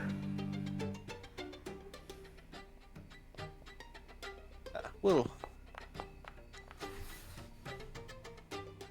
I think that's gonna do it. You blast the troll in the back, and it clatters to the ground, smoldering and stinking as you've blasted this thing. The farmer comes out, and they thank you profusely. Then they see their poor sheep laying shattered on the ground next to you, and you see them drop down to their knees and begin to sob. "Oh, this was my favorite one. We were raising her from the time she was born. She was worth so much more to me than anyone could ever know. The nights are cold here in Outskirt, you see, and she kept me warm when the fire grew low. Not what you think. No, her wool was as warm as a blanket. I'll be cold tonight."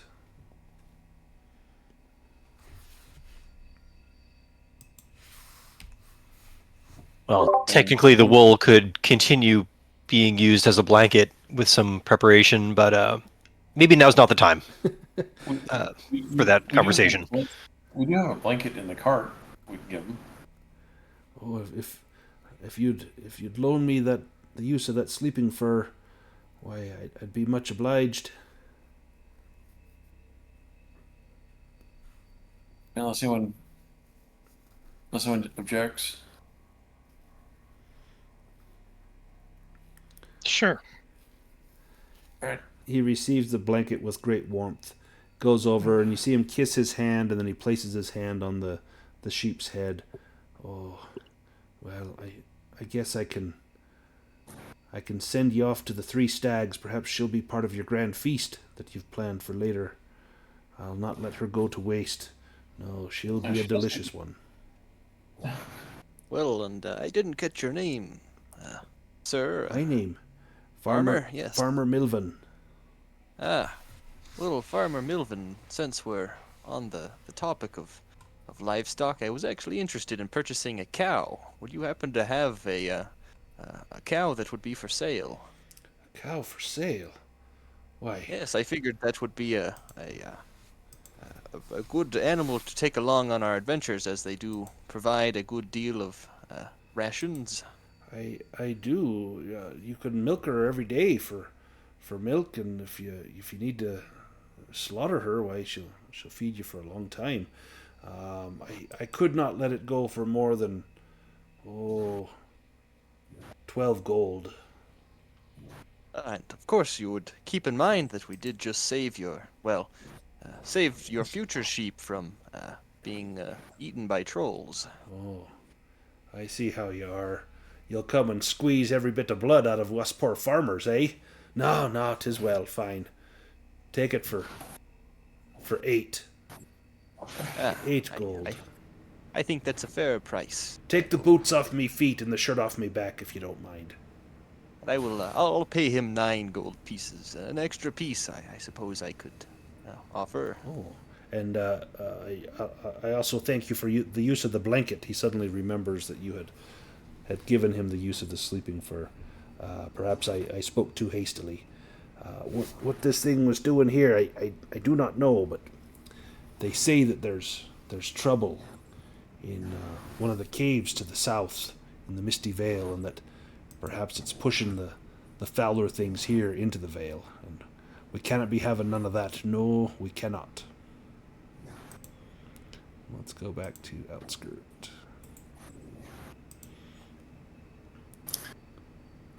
The sheep is taken to the Three Stags, where it becomes part of the feast. That night, as the feast is ready, the smith goes up to Makander and presents you with your large shield is now embossed with the standard of a griffin on there. I've made that change on your character sheet. You have a griffin shield. And the training has been completed. It's the end of the 3rd day. Anything anyone else wants to do in town before the feast? Maybe a quick inspection of the remains of the troll. Yeah. It sounds like we have some evidence of the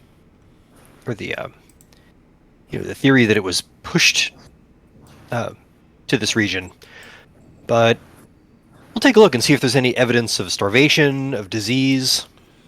I don't know if medicine would apply to troll anatomy.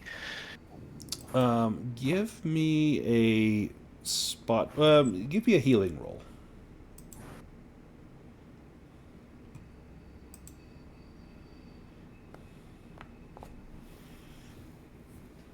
So, you don't see anything physically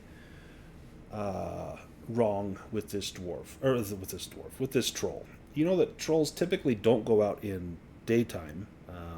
That they have an aversion to the sun. They can regenerate hit points in the darkness, but in the light of the sun, they cannot do as such. And so for this thing to be out in the daytime, it must either be starving or mad, and it doesn't seem to be... you can't tell its mental state, but it does seem to be rather emaciated. Perhaps it's a little on the hungry side. Maybe it's been a few days since it has eaten. If what they say is true, perhaps some of the mountainous areas near the southern end of the Misty Vale hold more than what they say. And let me just pull us back to our map. There is an area called Dead Eyes Cave, and it is from here that it sounds as though the troll may have been pushed.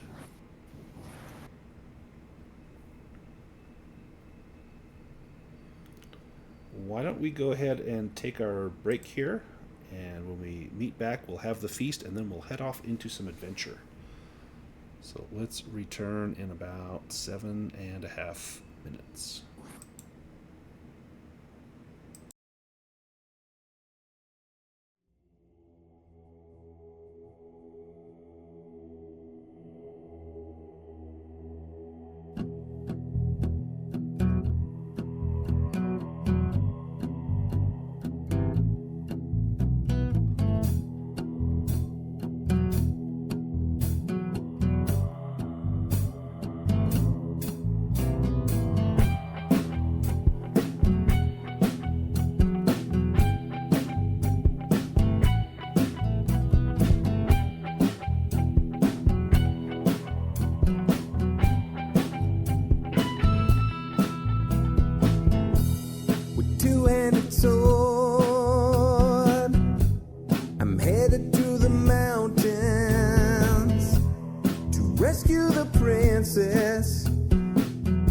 from the evil goblin. I ignore all the signs of impending danger, because I'm a fighter and not some crappy ranger. 47 hit points and a high dexterity, 17 for strength. Kobolds are afraid of me, crafted from numbers on living paper. I skip from the mundane to a medieval caper. While in real life, my fate is unspoken. Hero roll of the dice, and my fate is unspoken.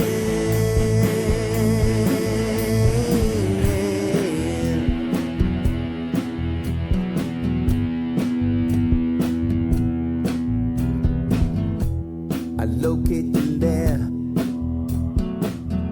but it doesn't make much sense to me. I think that the DM might be out to get me. A hero in armor and truth, bards tell my legacy. The flame of my torch illuminates the enemy. I win in the battle, you win foes asunder. Deeper I venture, the deeper I wonder. The bodies pile up before me, the corpses I plunder. The deeper I venture, the deeper I wonder. Crafted from numbers on living paper. I skip from the mundane to a medieval caper. And while in real life, my fate is unspoken. Hero roll of the dice, and my fate is unspoken.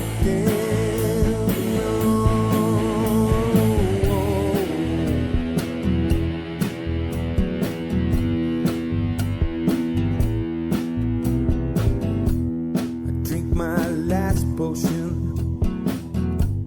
I charge through the open gate. The flame of the dragon tried to seal my awful fate. With a handful of dice, 5 times I roll 20. The dragon goes down, the DM no bloody. I leave with the princess, a satchel chock full of gold. We head to the tavern, where my mighty tale unfolds.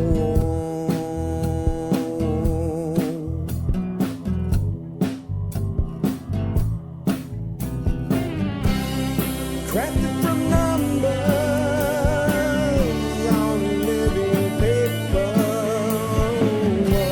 I skip from the mundane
All right, I am back whenever everyone else is. Hello, hello. Hello, hello.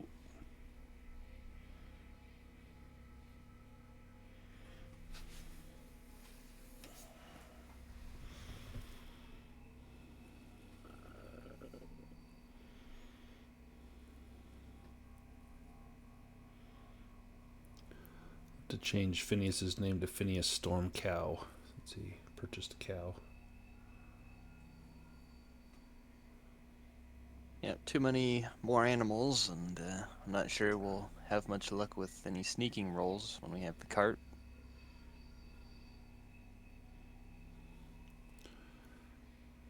No, but you'll never run out of rations. Of course, you may attract predators and the like, but that's just experience points.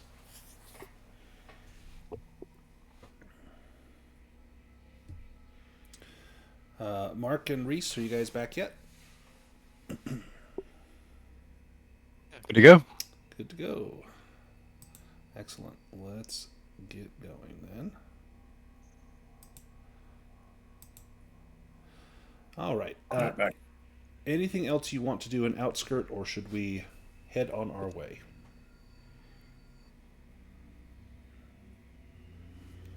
Let's. I think the plan was to head to the east towards the Tower of Sighs.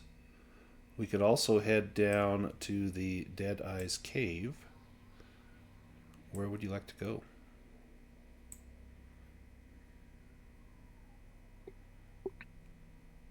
Makes no difference to Agatha.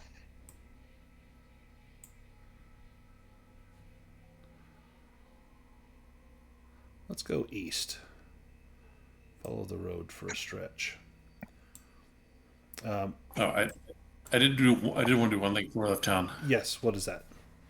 We've got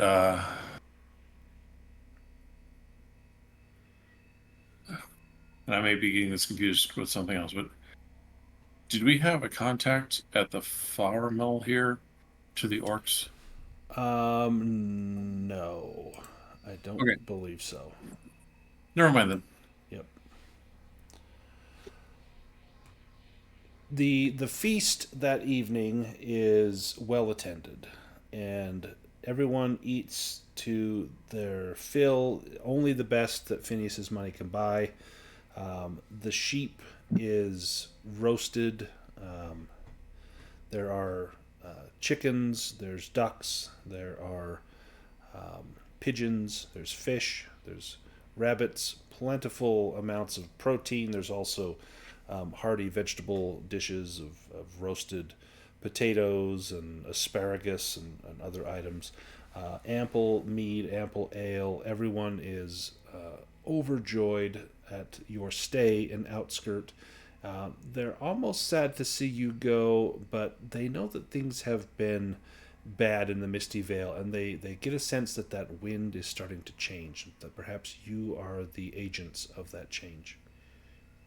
As you head out at dawn the next day, you bid your farewells and you head towards the Tower of Sighs. This is going to be... How long is this stretch of road? If we take the road here, get to about there. I need a bushcraft roll for this first little bit here. Well, Phineas is just as unfamiliar as anyone else, so perhaps if the scholar would like to try this for a while.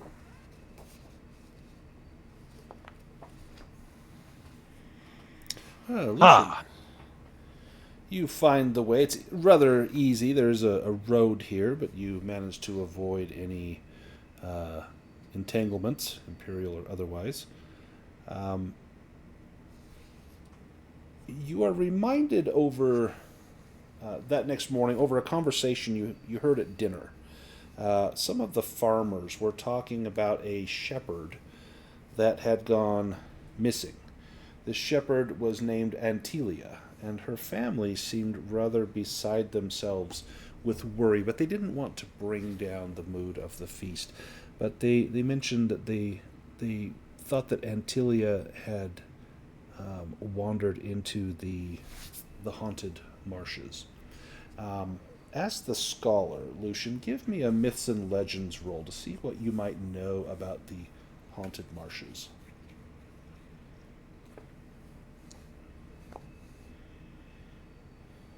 Do you want to push that? Oh, and everyone would have slept that night and recovered all of your conditions as well. And willpower and everything. All right. So I think once Lucien heard about Haunted Marshes, he would have really racked his brain. That seems fairly ominous. Yeah, something he might want to know. Oh. You do recall a few things about the Haunted Marshes. You know that long ago this was an old, shallow swamp, and that there was a scene of great battle here, where those allied with Sathmog fought against those allied with Eladane, and here where their bodies fell, the swamp sucked their bodies down into the ground and eventually baked over. And as the rain began to fall, the swamp would become moist, and then as time would pass, it would dry out and over until all that was left was this mucky marsh. But it is said that the remains of thousands lie in the Haunted Marshes, and that they do not lie at rest, but that they are ravenous and voracious. Now, Phineas, give me a myths and legends about the Tower of Sighs, what you may have heard of that.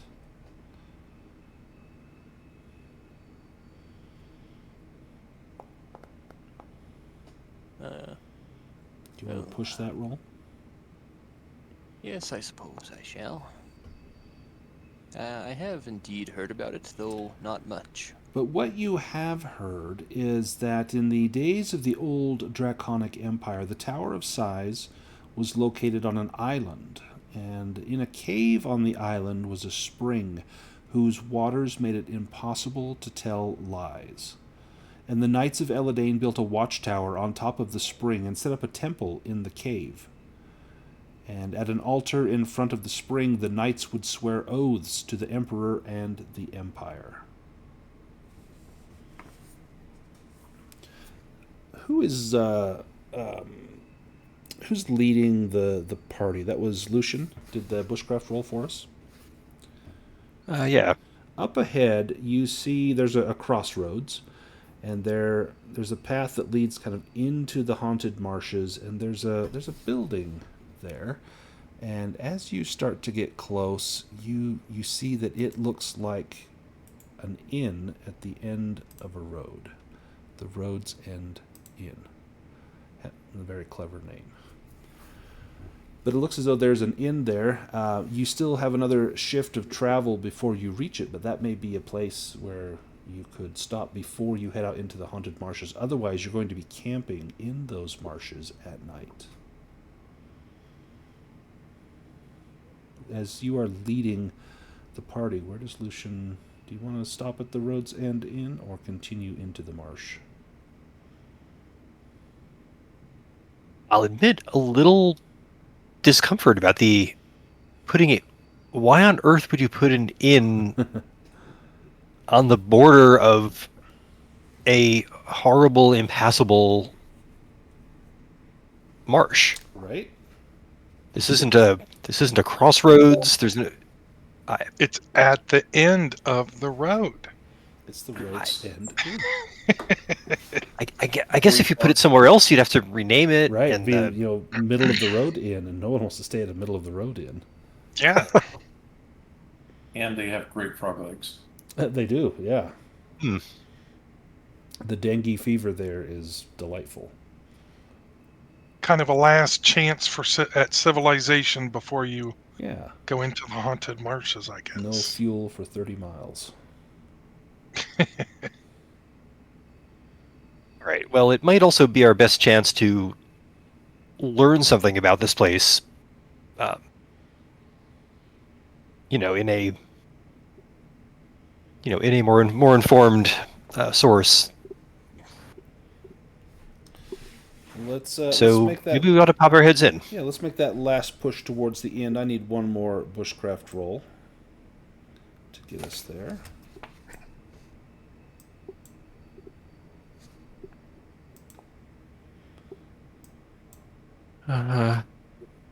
Let's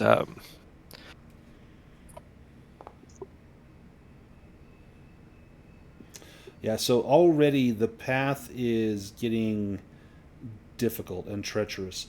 There are some sinkholes in the road where the ground has become so waterlogged that it's almost like quicksand, and as you're traveling along, you see areas where the wagon could not pass. And it's disheartening to know we've got to get through miles of this to reach that tower. But the Road's End Inn seems like a nice place to potentially pass some time. It is late afternoon when you arrive at the Road's End Inn, and you head in to the inn. Let me take us in there. Grab some tokens.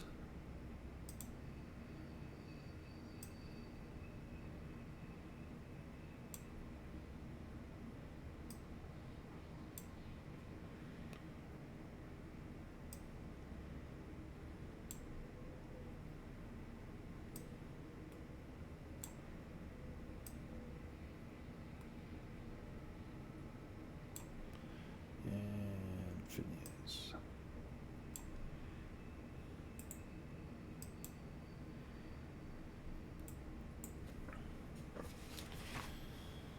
About 20 guests are chatting, eating, and gambling here inside the Road's End Inn. Behind the counter stands a high-spirited halfling. The atmosphere and the smell of meat roasting in the fireplace make it impossible not to feel welcome. Let me get a picture of the halfling. This is my kind of place. Yeah, this is the sort of place that you would like.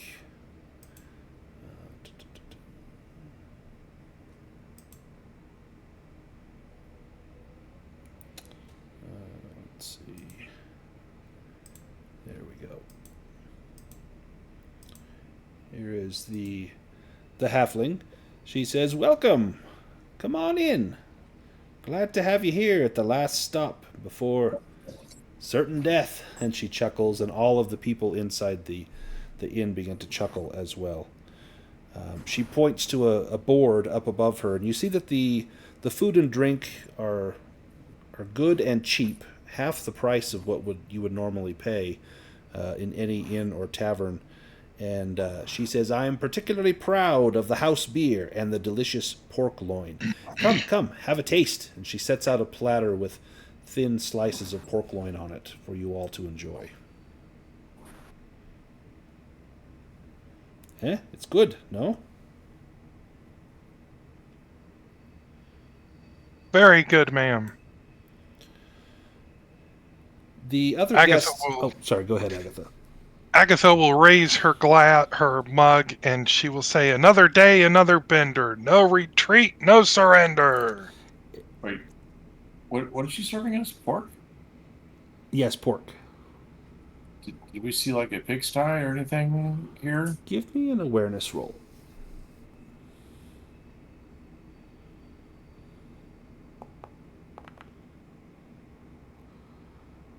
Must be pork. Yeah, you know there was a stable because you left the donkey there, and the cow and the chickens.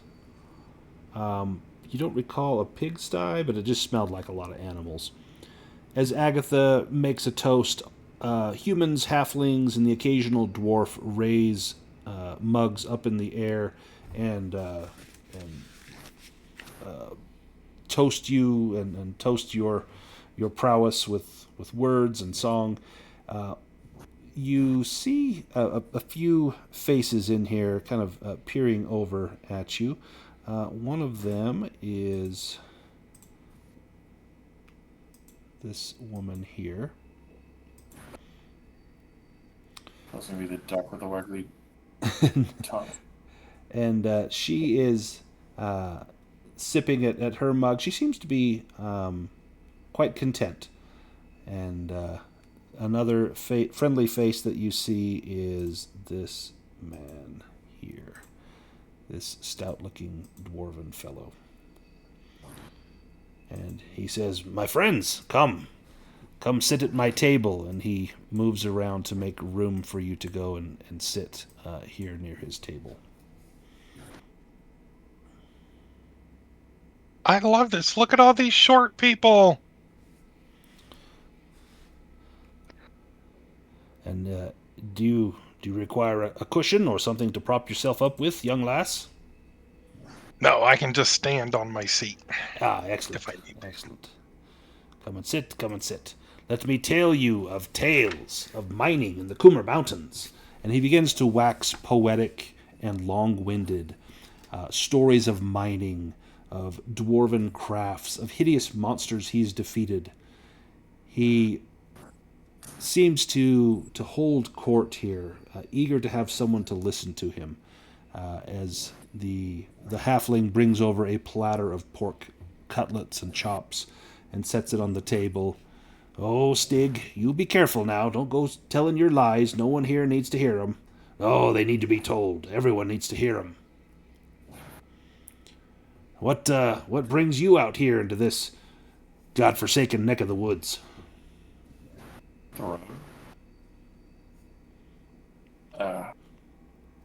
We hear there might be troubles. Oh, wait, nope. Tower of Size. No troubles here, no. Everything here is just fine. This place is it's a safe haven, mind you. Troubles do not come in here. This is a place to rest from your weariness, from your travels, to drink and to eat for all time. But how can you? How do we rest so peacefully on the borders of the terrible the terrible haunted marshes? Even in my country, we've heard tales of the restless dead warriors of ancient battles. You see his left eye begin to twitch slightly, and he smiles. "Restless dead? No, sir. No, not here. No, you're mistaken." Perhaps we were misinformed. Perhaps there are other haunted marshes. There's no haunted marshes here. This is a place where everything is as it should be, and all are welcome. Yes, Frostbyte. I'm gonna try to insight this guy. Yeah. So that is an awareness with a boon? No, No, just a regular awareness. Yep, straight awareness. just a regular awareness. You push it? Yeah, Yeah. I failed. Not very insightful. Yeah, you get you're not sure. I'll let you decide what Frostbyte thinks, but you can't make heads or tails. He looks uneasy, but at the same time he gives off an air of confidence, an air that everything is fine.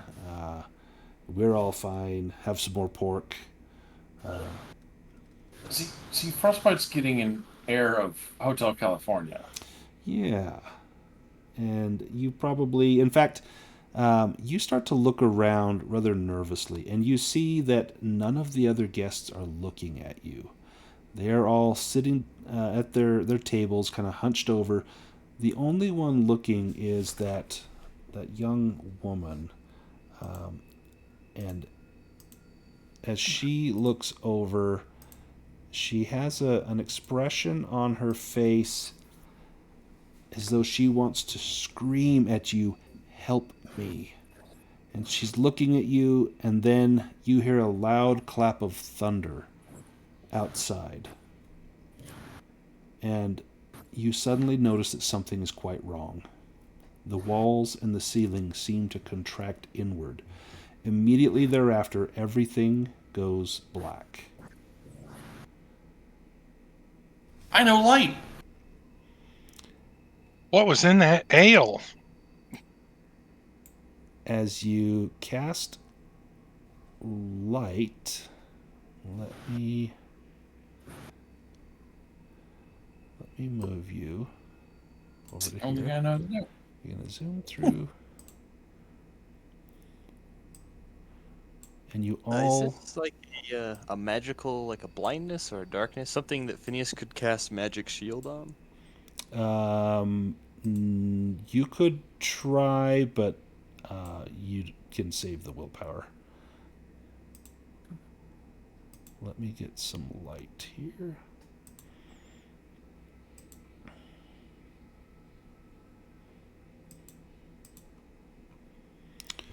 Frostbite, you cast light. You all wake up in separate beds in an oblong dormitory. It is cold, as if someone opened the window and let the night air in while you slept.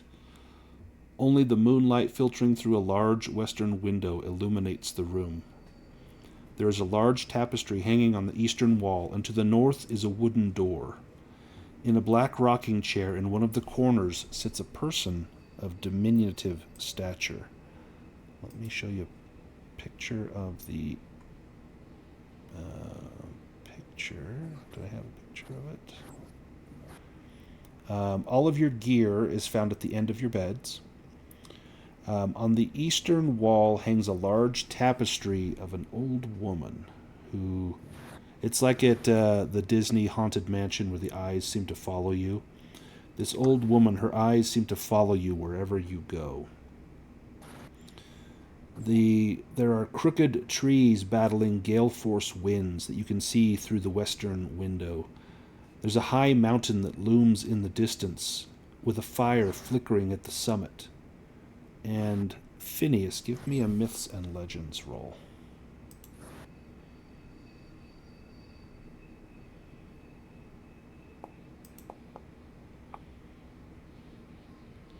You know that view is wrong, that there's no mountains in that direction, that whatever you're seeing through that window is not real, or you are not where you thought you were. In the... Oh, sorry. To be an illusion? You could sense magic on it if you wanted.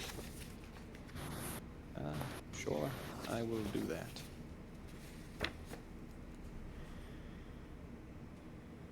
It does not appear to be an illusion. The person in the rocking chair is Stig Stonehilt, the dwarf who told you tales of mining and adventure. He is fast asleep.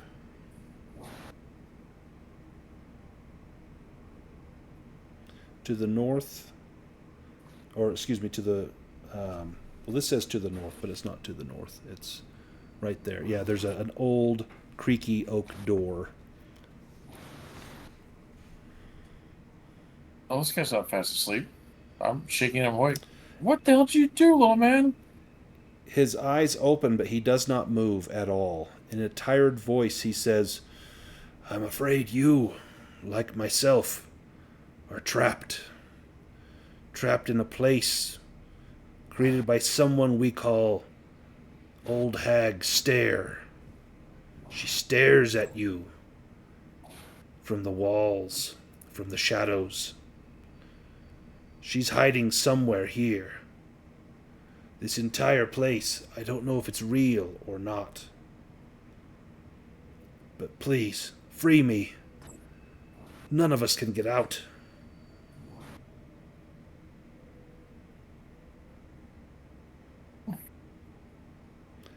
Well, hell.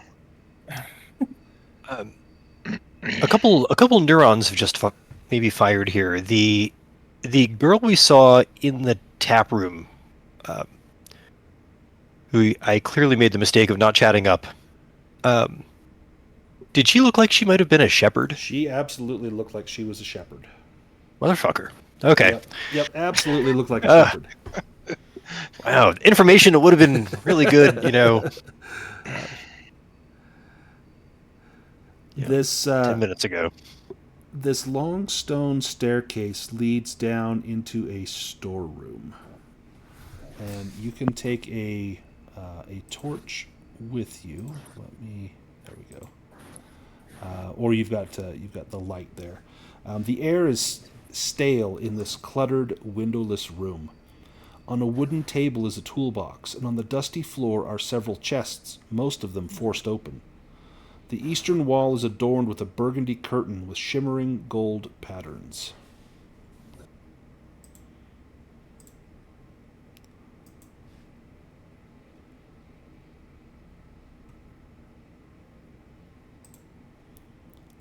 What would you like to do here? So you've got some chests, a toolbox.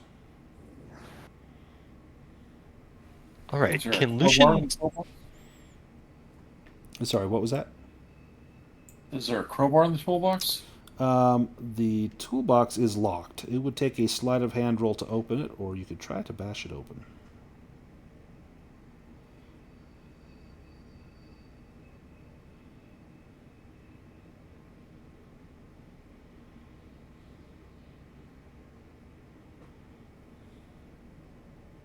I don't have thieves' tools on me. Does Agatha have thieves' tools? Advanced lockpicks, I think. Yes, I have lockpicks. Yes, Well. advanced. Well, then you do it. I would be happy to. Sleight of hand? And you get a boon on that for the advanced lockpicks. Yes. Nice. You get the toolbox open, and inside you find... Let me grab this. You find a strangely shaped, strange ornate dagger. The tip is badly worn on this dagger.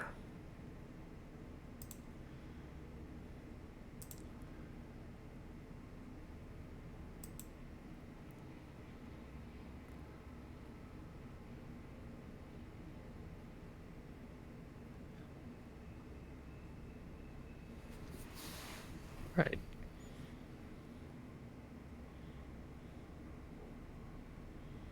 Okay, well, if no one else is reaching for it, Lucian will pick up this dagger. Despite the circumstances, fairly excited, given it is the first. This may be an The artifact. first artifact he's come across. Absolutely. Does the decoration or anything on the dagger ring any bells?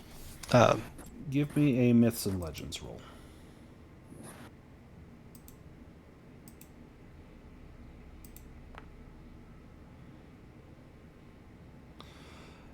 Doesn't necessarily ring any bells, but it's an old style. That this dagger has been around for centuries. It's likely not anything magical. I mean, the tip is bent. It looks like it's a little bit damaged. But this would be an old, an heirloom, perhaps. The damage is a shame. Has someone been using this as a chisel or something? That's kind of what it looks like. So Animals. Near Makander, there's a burgundy curtain with shimmering gold patterns. And near Phineas, there is a chest that has not been opened.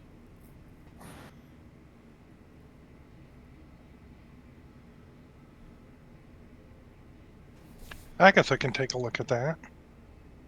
Can I check for traps first? Yeah, give me a spot hidden roll.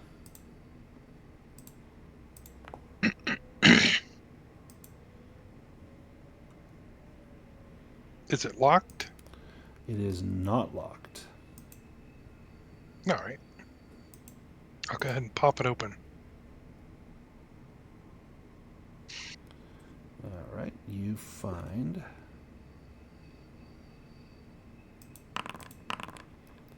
Oops, 11 gold coins. I have that set on GM screen. I'll leave it on here. 11 gold coins.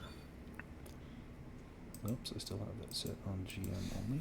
11 gold coins.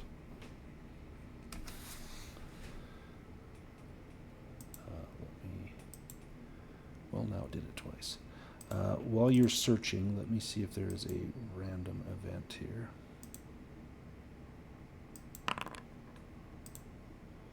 Okay, perfect.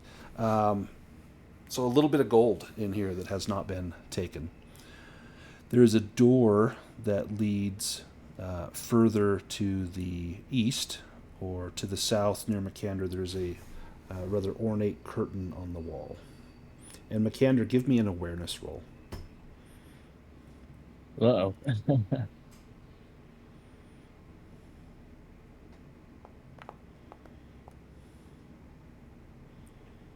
You may push that if you like. I think I'll pass. Right. So this curtain. Sorry, can we describe it a bit again? Yeah. Before. So it is. It's a burgundy curtain with shimmering gold patterns, and the patterns look like stars, moons, kind of arcane shapes.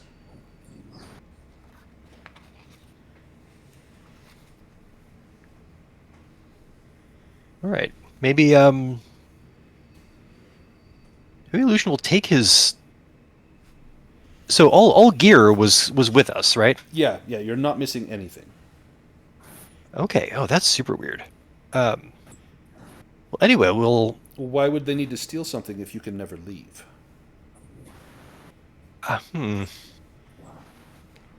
Well, he'll take his scimitar and sort of peek behind the curtain, without touching it, but just brush it out of the way. As you slide it aside, you see that there is a dirt tunnel full of stale darkness, and it's just below here. I'm just going to move Makander. I don't think there's a secret door here. There is not. Let me see if I move Frostbyte. Oh yeah. Now you can see there's a dirt tunnel there.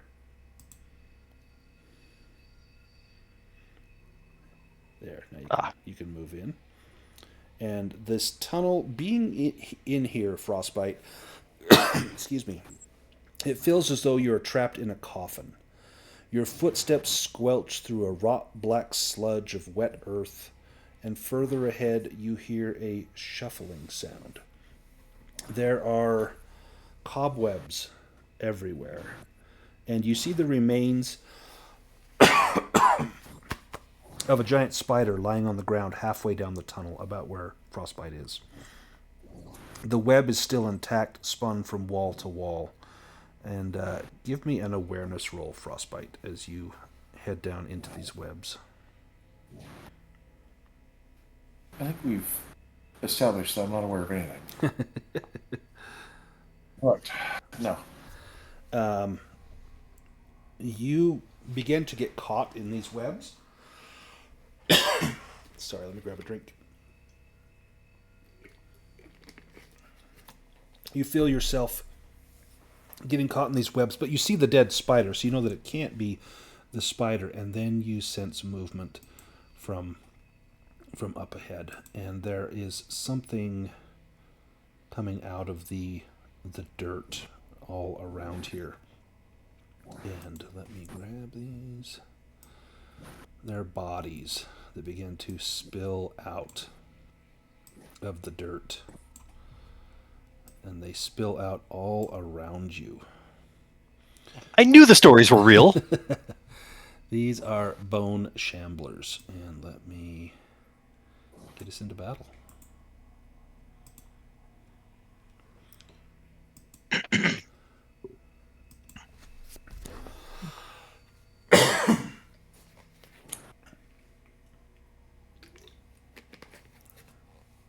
Okay.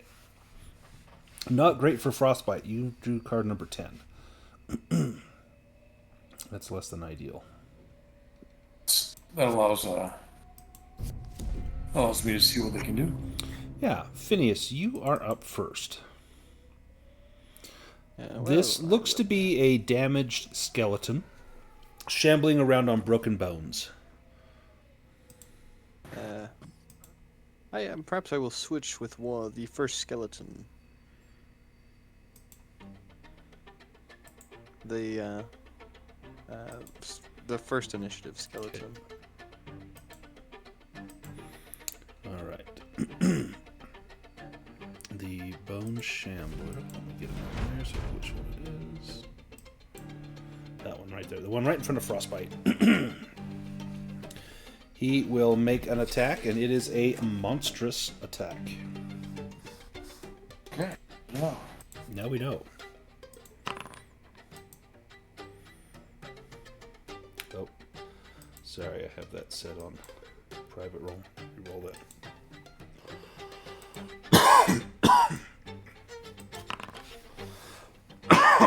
Amid the jumble of bones, the Bone Shambler catches its victim with a peach of a punch, inflicting 1d8 bludgeoning damage. So this will be to Frostbite, unless you want to evade that. Nope. 5 damage. Which I think you've got some armor. We'll get studded, but I can't remember studded. Does studded reduce that or no? It's bludgeoning. Yes, any leather reduces bludgeoning by 2. Alright, so 1. Yep. Agatha. Well, while this one is distracted by the commotion at the front, Agatha is going to stab it in the back, Ooh. which gives me a boon and an extra die Oh, of jeez. damage. Well, this is a terrible small space to shit the bed, but let me push this and air it out a little. There we go. All right. And this is a stab, Here's my- which is piercing damage, and you find that it takes less piercing damage. Here's my extra Nice. So total dice of of damage.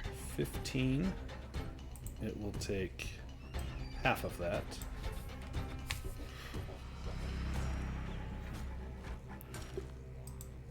Phineas. And she'll say to the scholar, I wonder if that new dagger would do anything.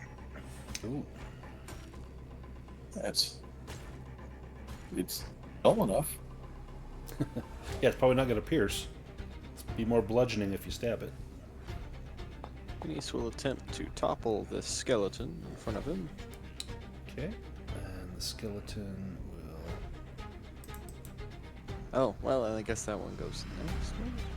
That might not have been a good idea. Well, let's see. He needs to make... Or no, I think Lucien will go before him. So he makes an evade roll, has to beat a 6, and does not. He is toppled.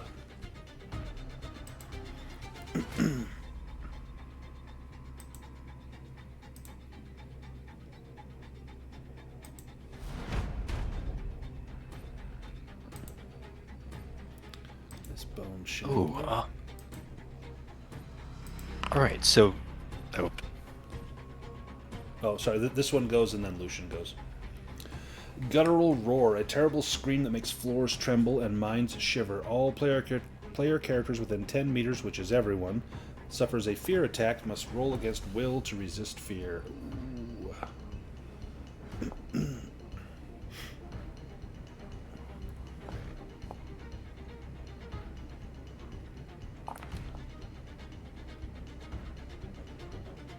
And Agatha? Nice, everyone's... Oh, no, Agatha's not good. You have a bane on that. Yeah, kind of sorry I chose to be scared. There we There go. we go. Lucien, now it's your turn. all right. So there is just the one. Right in front of you that has been toppled, so you'll get a boon, and it'll do additional damage, and it should auto-calculate that if you target it correctly. All right. Well, Lucien is not going to advance over this thing and leave his back exposed. So here we go. boon for the prone.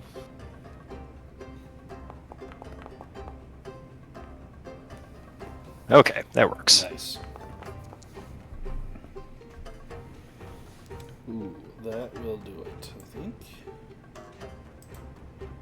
Yes. Well done. Okay, on the way, are there any observations? Are these things wearing any armor or insignia or anything of historical interest? No, in fact, there's almost no no bits of armor. Maybe just a few leather straps here and there. In fact, some of them aren't even complete skeletons. Fragments of skeletons. You know, one is maybe just a upper torso that's raking at the legs. Another one might have both feet but only one arm. One has an old credenza from the 1800s. It's probably worth quite a bit. That would be the only historical item. But everyone else is basically just bone, dirt, and strips of old rotted leather armor that it may once have held.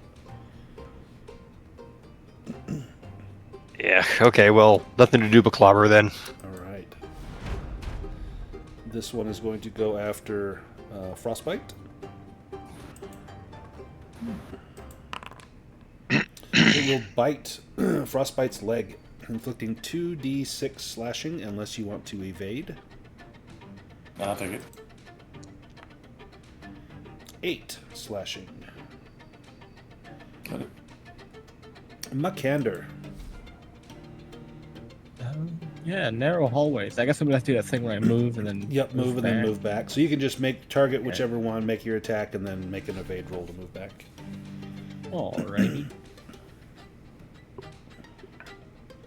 Unless, I don't know if you can move down here. It'll let you. There may not be enough room. No. Okay. Let's see if I can... Oh, well, no, then you're in the dark. Let's not do that. Yeah.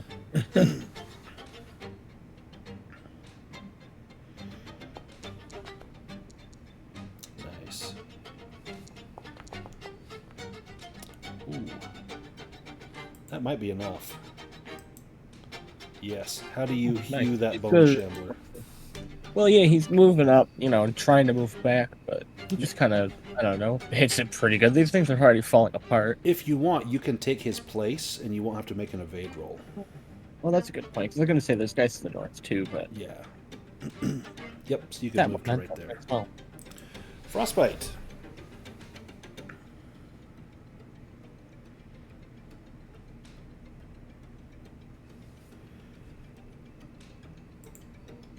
I think I will attempt to hack this thing's head off.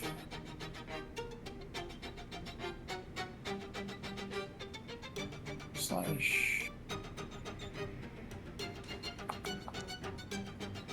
Ooh, I thought that was a 19. Nice. Well, that could have been better. That's fine.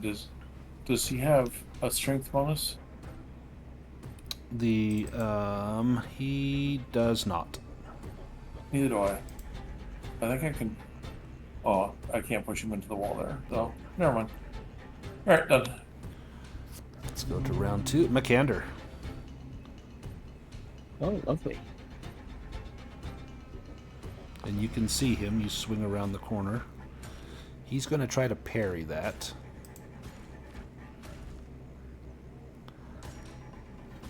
Or, or defend against it, excuse me.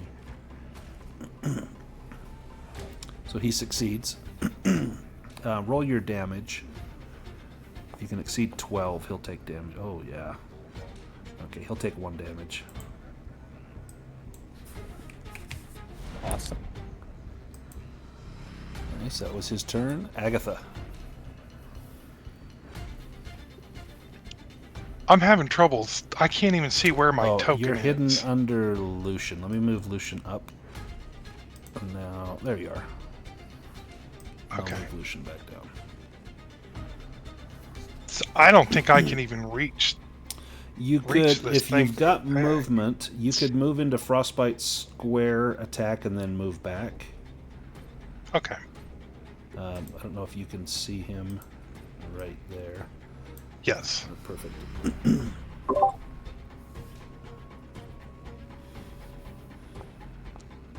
Oh, I'll they have no armor. just go double damage. That way it'll do for 6. That's Right. That should be enough. Did you do? Yeah. Can you slash with the dagger or just piercing? I think I can slash. I don't think it mattered. I think it may give you the choice of stab or slash. Okay. Excellent. And Frostbite. You can move up and engage that one. Yep. Just making sure I could see their token. Yep. Thank you.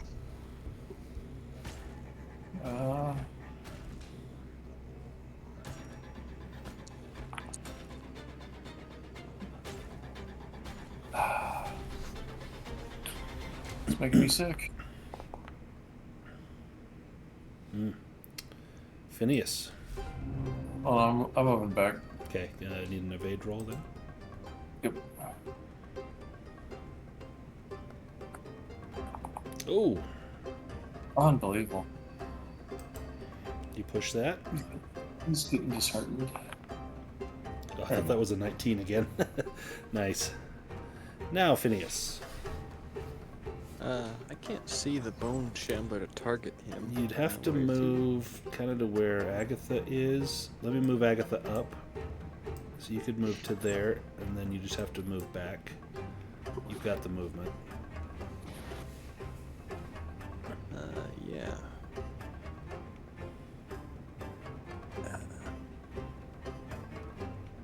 Well then, sling him with a stone.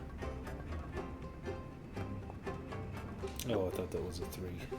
I don't. So then I move back. Perfect. And I'll move Agatha back. The Bone Shambler lumbers forward. And punches Agatha right in the face. What the hell? 1d8 bludgeoning damage. 3. Oh, Agatha easily shrugs that off. Oh, it said on Frostbite, but that's on Agatha. Yeah, your chainmail smashes into your chainmail and does nothing. Lucien. All right, let us advance. So you would have the movement. Let me move Agatha under Makander. Don't get any ideas. I'll move Lucien into that spot. You can attack with your scimitar. All right, let's yeah, just a standard whack with a scimitar to this guy.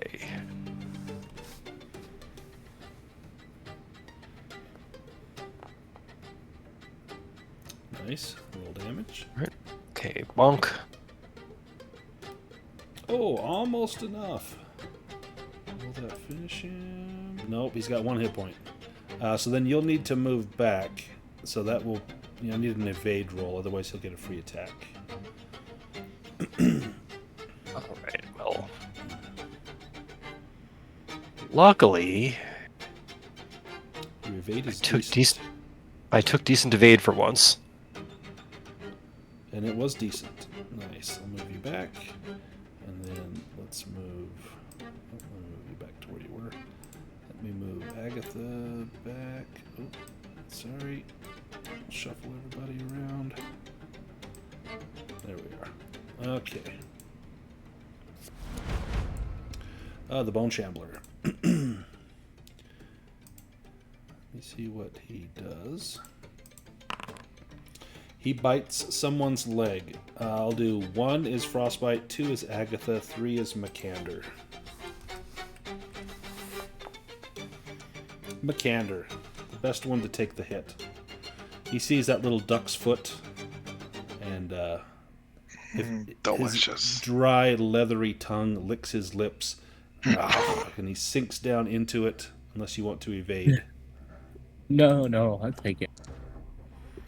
And 6 damage, which your plate grieves on your shins help to protect that. And all that happens is his teeth shatter. Oh, nice. Look at that. Yeah. No way he's biting through that.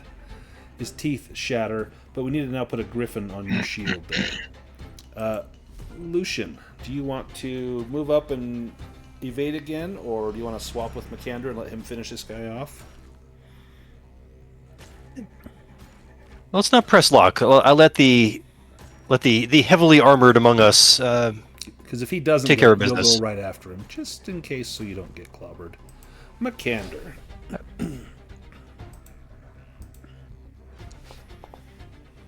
Oh yeah. Just needs 1 point of damage, or a lot more. Definitely. That will do it. As you hew through this last bone shambler, the clatter of bones hitting the ground echoes throughout these little this small dirt hallway. You've got, besides these piles of bones and the webs through here, you've got the dead, desiccated husk of a giant spider, as well as doors to the north and east. Where do you propose to go? Yeah, if anyone needs a round rest or anything, this would be a good place.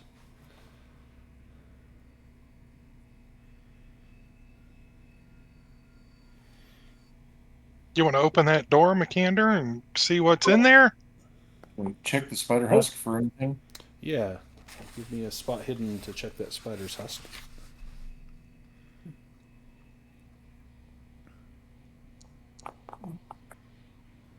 Looks like a spider. Two things with the spider husk. One is there's a huge broken off piece of femur stuck in the husk, but you also find under the spider's husk there is a torch that is unlit. As though someone perhaps brought a torch down here and was killed before they could use it. Makander, this door opens into a playroom. In the middle of the room is a cradle. Some wooden toys lie scattered on the floor, as if discarded by a child who grew tired of playing with them. There's a painting on the wall. Warmth emanates from the dying embers of a fireplace. I think I have a picture of this painting. Yes, I do.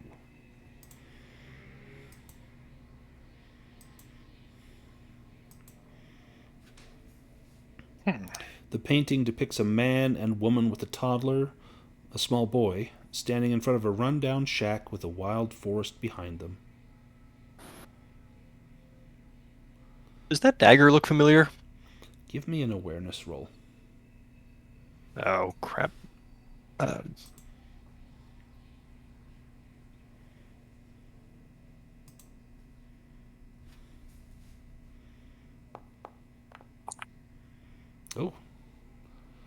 Close, but no. The dagger does not look familiar. the dagger that you have, that could be it. You don't have the scabbard. That would be kind of the dead giveaway. You can't see the blade in this image, but the hilt and the grip, it looks similar. However, one thing that you do notice is that you've seen this couple before, but you can't remember where you saw them. But you can't shake the feeling that you've seen them recently.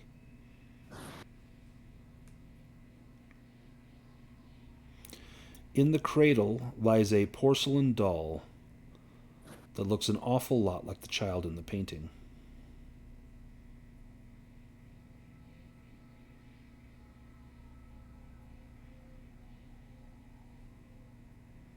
Picked it all up.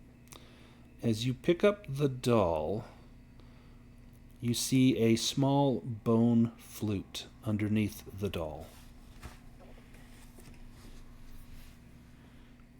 Hey, Agatha. What can you do with this? Oh, look at that! Come play I've the done bone a flute. Done a little flouting in my day. Little flatulence. Yeah. If you've got it, want it, right? Oh, look at you! I'm going to throw out a Jethro Tull joke here in just a second. Let's. Do you want to play a little tune on that flute? See if it. Yeah, see what it sounds she'll like. bang out a little locomotive breath on there. Nice. As the all-time losers got him by the balls, you began to play the flute solo, bringing your right leg up to your left, in a one-legged Oh. stance. Oh, you have to. On an unrelated note, I've seen Jethro Tull like 6 times in concert. Really? At my favorite band by far and away. As you play this melodic tune, the sound seems to resonate and echo through these hallways, and it's almost peaceful. And you get a sense that this place is not all bad, but that perhaps this is a safe haven. This is a place where a child could come to feel safe. And you feel that perhaps you might be safe enough here if you needed to take a rest. Okay. Now, I'm She'll going to... she'll tuck the flute away. I'm going to put the... I don't know if you already have a bone flute. I'm going to... No, I don't. I'm going to give you one. I think... well, it says a bone whistle. Same idea. No, I think that should be a tiny item. Yep. Yep, perfect. So you now have a bone whistle. I'm going to change it to flute.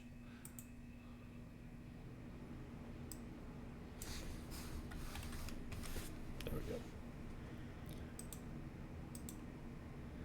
There is a door up by Makander. Before we get to that door, let me roll a dice. Can I take the painting off the wall? Yeah, if you want to examine the painting, you absolutely can. Give me a spot hidden.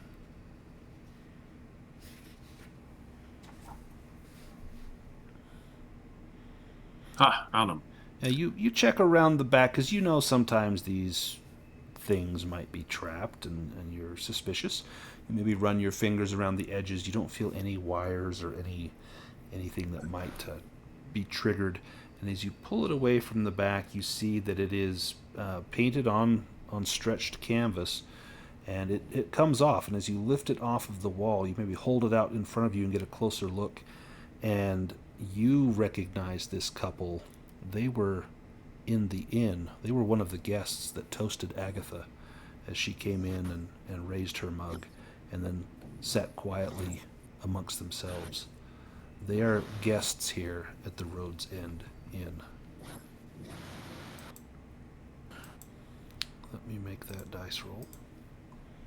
So they're also trapped here. Or maybe they're the ones that did the trapping. Very possible.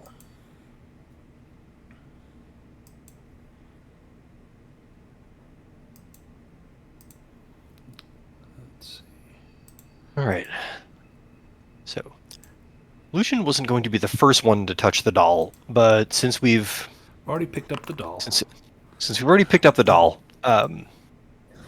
is this doll fashioned to look like the baby, or is it creepily similar to the baby? Eerily similar.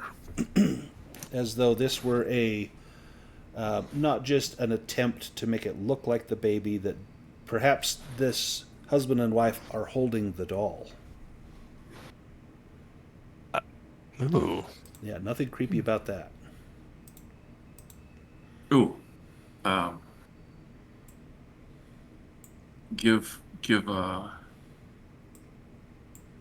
Get Lucien and Agatha to stand like that up against the wall with the doll in Agatha's hands.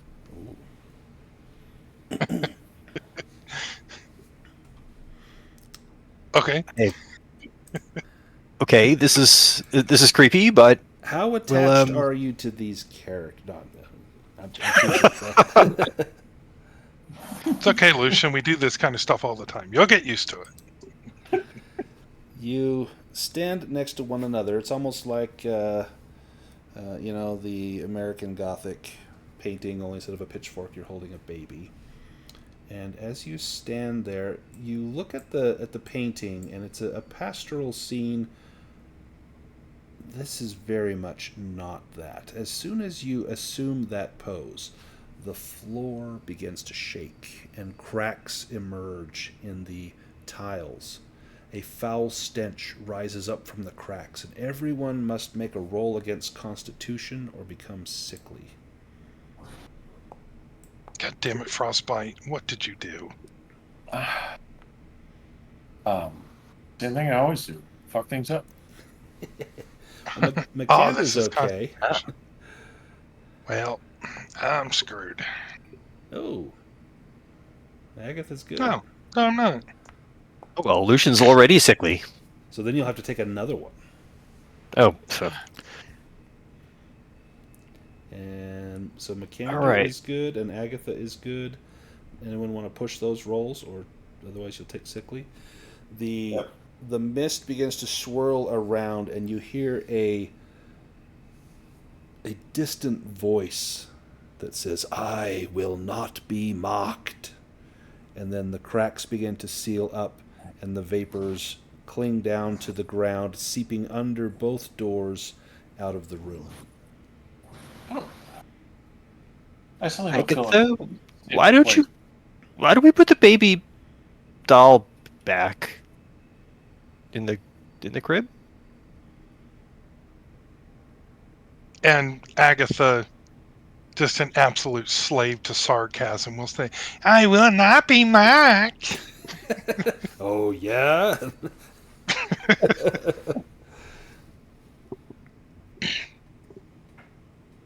All right, I'm ready to get out of here. Yeah, I don't consider this a safe place anymore.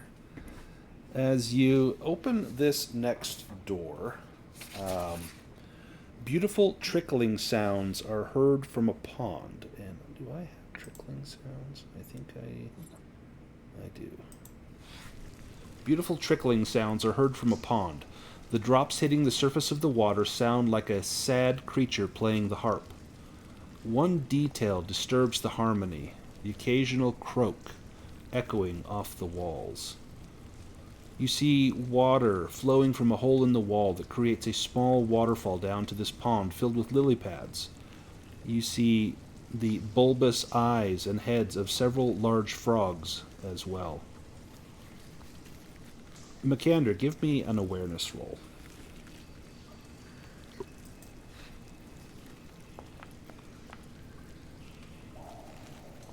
Yeah, I think we knew where that was going. Your eyes kind of key in on these frogs. It's a pond. This almost feels like Half Bay. This could be like home. And you begin to have a longing for home, for your childhood, for when you were young and things were pleasant and happy. And you maybe involuntarily take a step towards the pond. Now, Phineas, you can see that to the west there is an archway that leads into another room. There's also a door on the eastern wall. So to the west is the archway, on the eastern wall is the door. It's just so I can move around, see easier. I'm going to cast light on my staff. Okay. And I suppose I will. As you move into that room, there's a mosaic on the floor of this room that forms a chaotic pattern of different colors. The ceiling is several meters high with narrow windows that you cannot reach. From the ceiling hangs a large oil lamp that gives some light to the room. Along the northern wall stand 3 statues of mourning women. One of them is praying, one is covering up her face, and the third is pointing at the floor. Is there a pressure plate on the tile in front of me? It appears they're pointing towards that tile. Give me a spot hidden roll.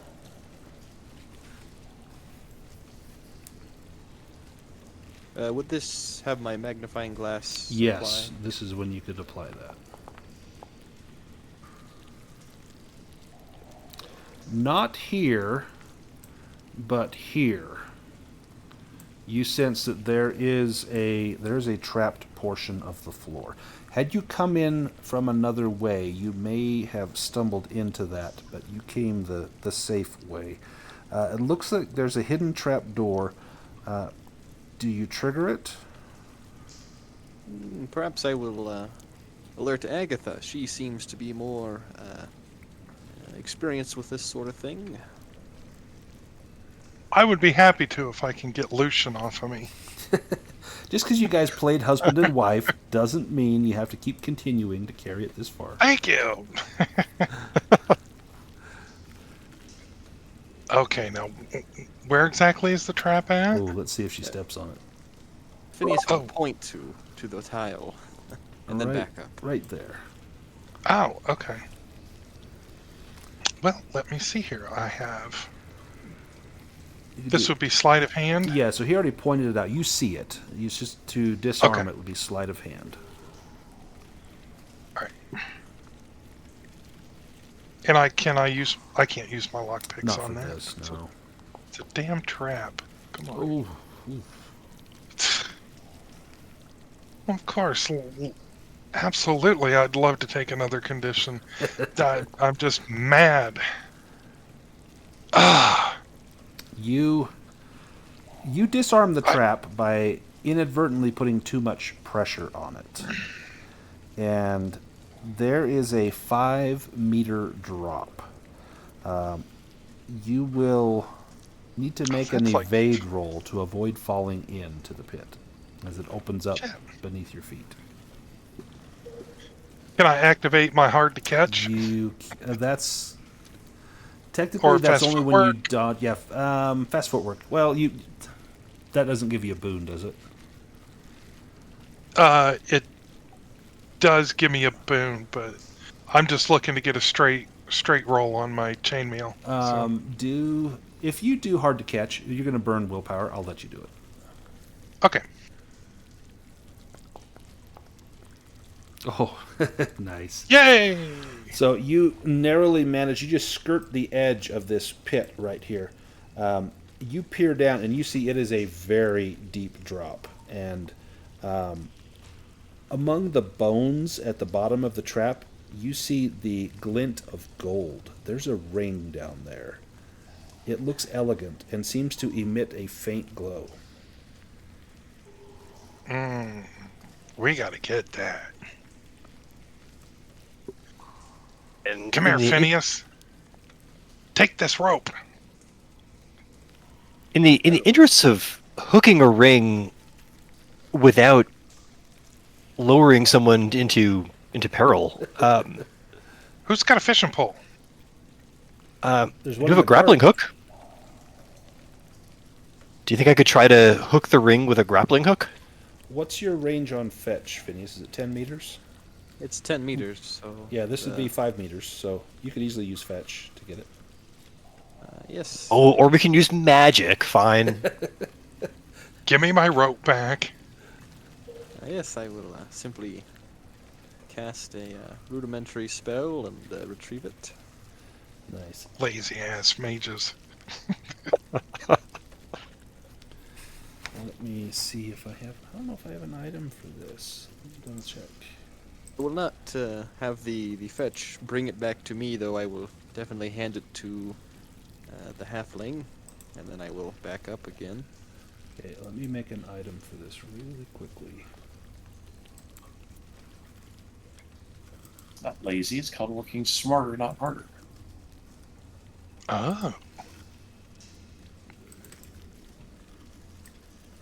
Phineas go to the gym and just like use fetch to lift the weights up and down. That's how it gets swole. Let me just adjust this. And I'll give you a ring.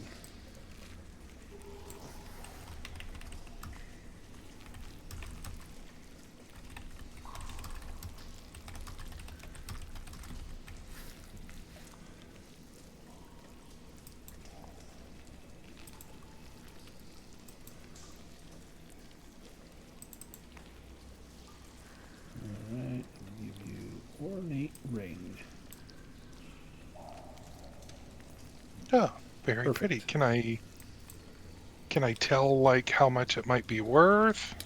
So, looking at it, you would estimate the worth. I mean, it depends all on what someone wants to pay for it, but you would guess it could be anywhere from 20 gold up to maybe 50 gold. Okay. Now, Makander, you've been eyeing this pond, and the others probably noticed that Makander is slowly getting closer to this pond, and the croaking is getting louder and louder the closer Makander gets. He's a duck. It's water. Makes sense. Like a duck to water. I'm gonna check the traps by opening this door. As you pop open that door, goes into a large hall. This large hall exudes tranquility. It is empty save for eight paintings hanging on the walls. Moonlight streams down through a dome in the ceiling. Up through the dome, you see a cloudless night sky, bathing the entire gallery in moonlight and starlight. And when that door opens, Makander, whatever spell you might have been under is broken, and you can step away from the pond. Inside this gallery, you see these 8 different paintings. The paintings are sparsely painted in ochre, green, dark red, and black. They depict temples from the time of the Dragon Empire. And each of these paintings would likely fetch, a good price, but they are large and cumbersome. There is a sense of peace that washes over you as you simply enjoy the art. And you know that if you were to spend time here, you could probably spend an extra stretch rest here, in addition to the one you normally get each shift. There is a short stone staircase here at the southeastern end of the room. I think I'll take a double stretch. Okay. And I will also spend time with my memento. Okay.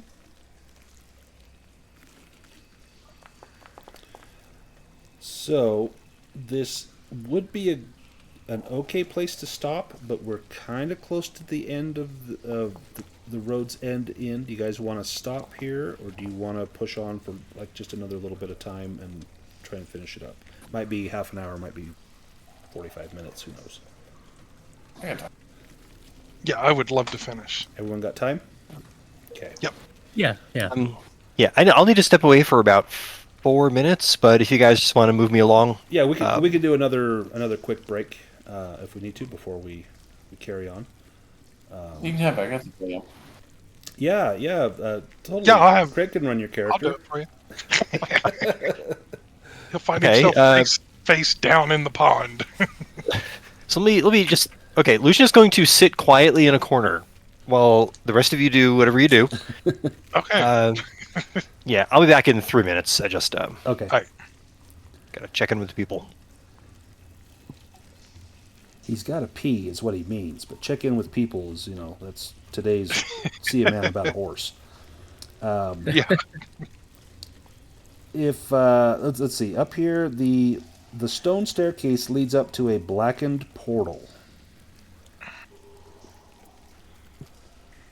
You can pass through the portal if you like. Could I sense magic on it? Yeah, give me a sense magic. It's like the portal in the Temple of the Purple Flame type thing. It is definitely magic. You don't sense that this leads to the demonic realm, no, but it likely leads to some other where that is likely not part of this complex. Well, There is a teleportation spell upon it.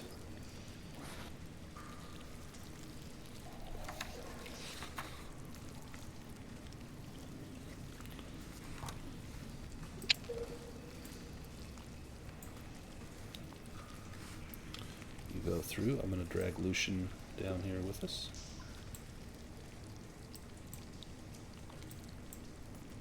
Right. It is dark in here. as you've probably noticed. A chain rattles in the darkness. You see a pair of glowing eyes and a sickly gleam of decaying breath and teeth. A pulsing smell of sulfur assaults your nostrils as the figure approaches and finally attacks with a chilling shriek. Let me post a picture. Well, I did want to do one thing before, as I stepped through the portal. Yes. I wanted to use the Protector level 2 for my bone mask. Oh, yeah. That's convenient. Well, I mean, magical portal. We got here by magic. Seems like perhaps this might be magical. Probably not a bad idea.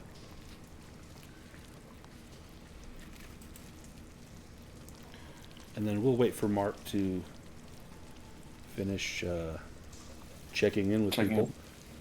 And then we'll continue on here. The chamber is pitch black. And I don't think we had a torch. I think it was all magical light. Even the magical light is expelled. But you would find that no flame can live in this presence. I'm sure Lucien would have, being the lover of knowledge as he is, would have wanted to step through the portal first. Probably. Oh no. Frostbyte got pissed when he got kidnapped. He's been recklessly going through all this. Gotta get back to my bird, my griffin, my ass, cow, chickens.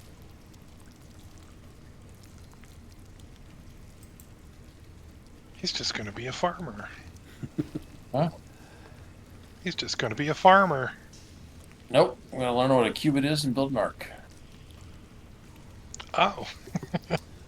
Did you leave the doll in the playroom? That's an Agatha question. Agatha, did you keep that doll? Probably not, no. Okay. I feel like I kind of wish I did right now, but Yeah. maybe. You didn't keep the creepy ass doll that was creepy? Yeah.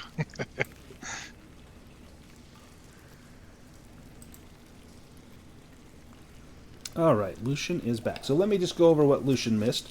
You walk into a pitch black room. A chain rattles in the darkness. You see a pair of glowing eyes and the sickly gleam of decaying teeth. A pulsing smell of sulfur assaults your nostrils as the figure approaches and finally attacks with a chilling shriek. There is no light in this room. So when you're in darkness, if you want to, you can't make any ranged attacks. If you want to make a melee attack, you need to make an awareness roll first to see if you can even attack, and then if you succeed, then you can make your attack. Let's get this going here. Oh, that's cool. All right.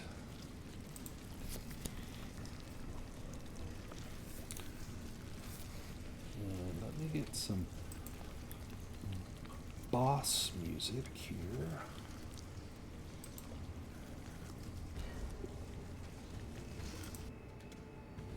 See, the boss music this is a good time for Look of Luck Breath. Right.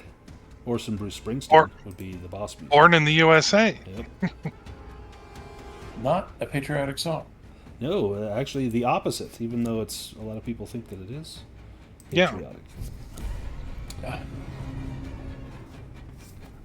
The Old Hag Stare will go first. Jiminy Christmas. The ferocity of this bitch. Yeah, 5. The hag grabs a fistful of crumbled mortar and throws it at a player character within 10 meters who has not yet acted. The victim loses their next turn. The attack can be parried with a shield. I'm just going to do 1 through 5. So 1 will be Lucien, 2 is Phineas, 3 is Makander, 4 is Frostbyte, 5 is Agatha. Lucien, you can parry that if you have a shield. No shield. All right, then you will lose your next turn. Ah, Actually, you can evade that if you want. It'll still make you lose your turn. So I don't know that it'll let you move 1 square if you want to evade. Well, I guess it's kind of moot. Might as well try it. Yeah. What's the worst that could happen? Oh, when you put it that way.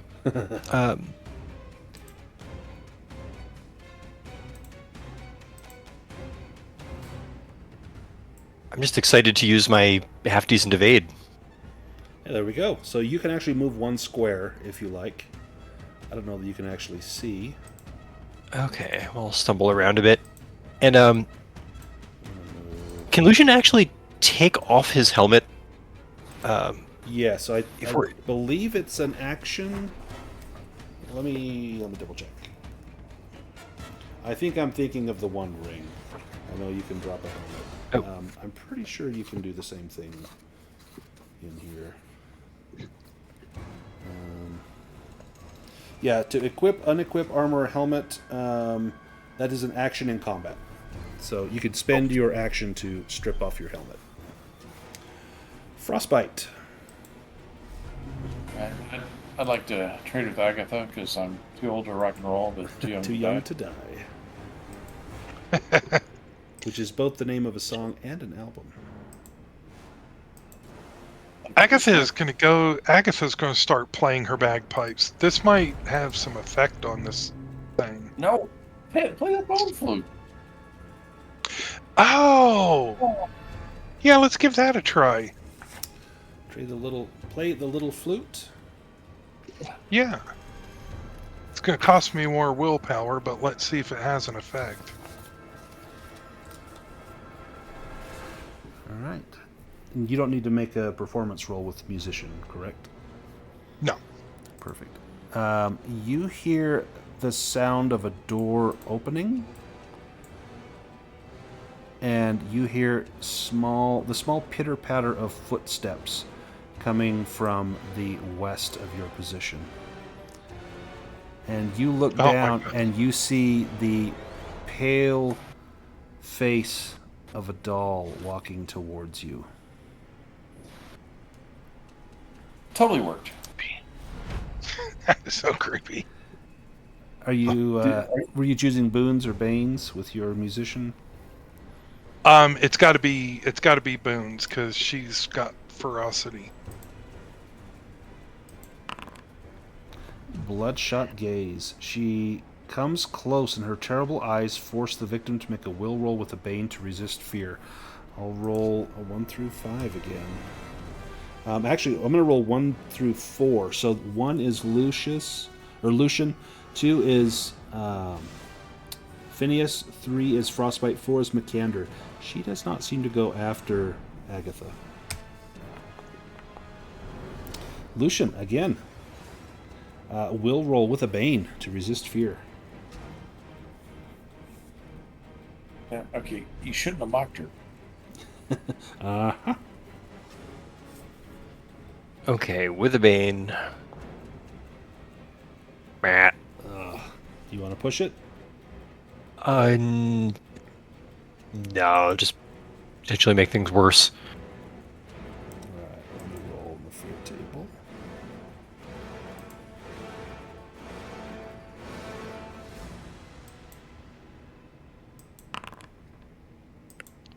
Your face turns white as a sheet. No one else can see you. So you'll become scared, but no one else will because they can't see you. Because they're not inside of you. So that actually worked out well for everyone but you. Frostbite. So awareness with a boon from the song. Yep.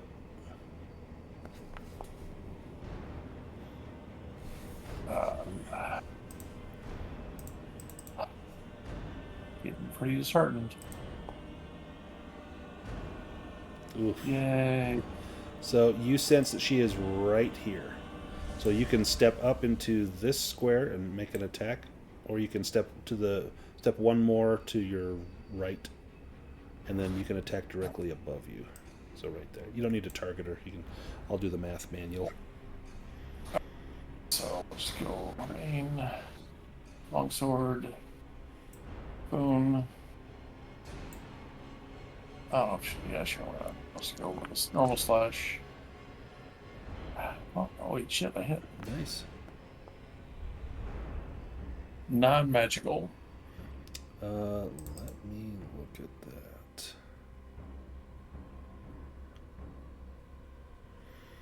She takes the hit. I have no idea. I hit something.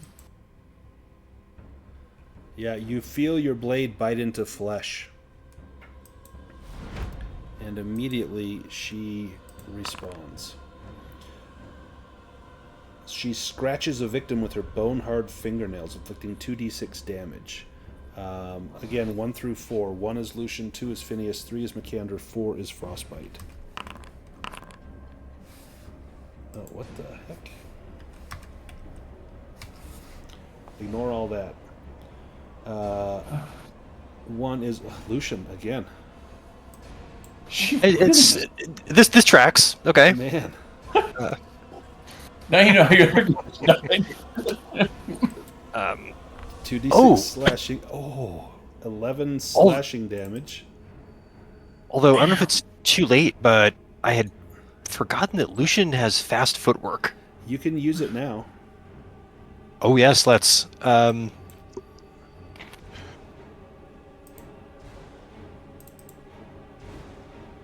Okay, so that's 3 willpower and an evade roll. Yep. With a boon because of the song. But I think you got it. Yep, so you can actually move 1 square if you like. I don't think you can see where she's at, so I don't know that it will help you much. But you can hear that she is somewhere around here. Okay, until Lucien gets his helmet off, he is not going to land a hit. So... Well, and your turn maybe... got skipped because you lost your turn from the little gravel that she. Oh right, okay. I'm the first still stretch, picking so. up. Yeah. Still picking mortar out of my eyes. And she will go again.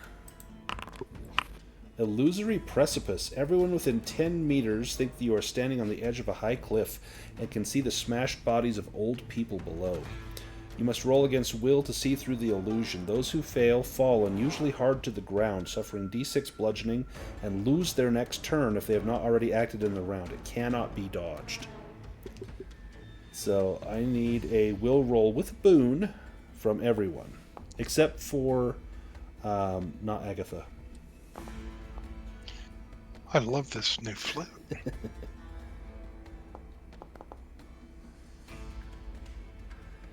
So Phineas is good. Makander is good. Frostbyte and Lucien, if you don't push that, will be 1 point of bludgeoning, so you guys are fine. But this is falling damage, so... Oh yeah, armor does not protect you. Yep, so 1 point of damage. Got it. Thank you. Makander. Make an awareness roll if you like. Yeah, I might as well, because I guess it does go again, but I've got abilities, so will not succeed, but you never know. Oh, that's got to be close. It is close, yeah. Okay. Is that your turn? Yep.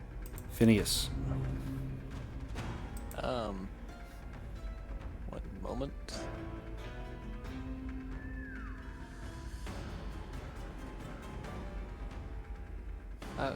Could I use Dispel to get rid of this darkness? Is it a magical darkness? Let me look.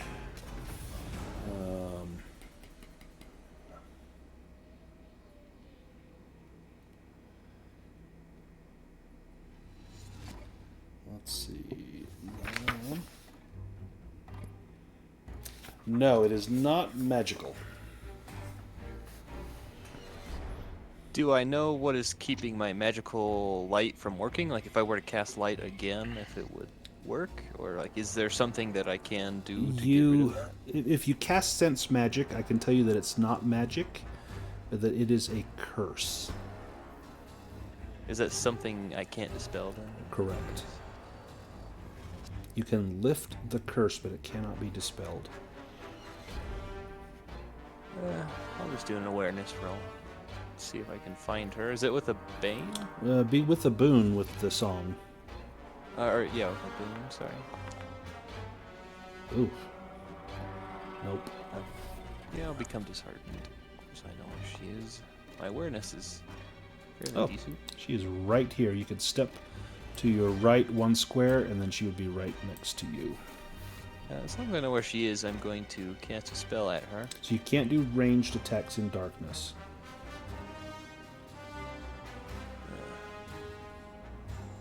Well, it wouldn't. Technically, I just want to raise a pillar up underneath her, so if I just know the spot where she is, could I do that? I would, yeah, I'll give you a bane on your casting roll. Be straight with the boon then. Oh, nice. Alright, so then she gets to make an evade to Yes. avoid getting raised. And she's got a 15. She evades. But there's a pillar there. And you hear her grunt as she has to sidestep to get away from that.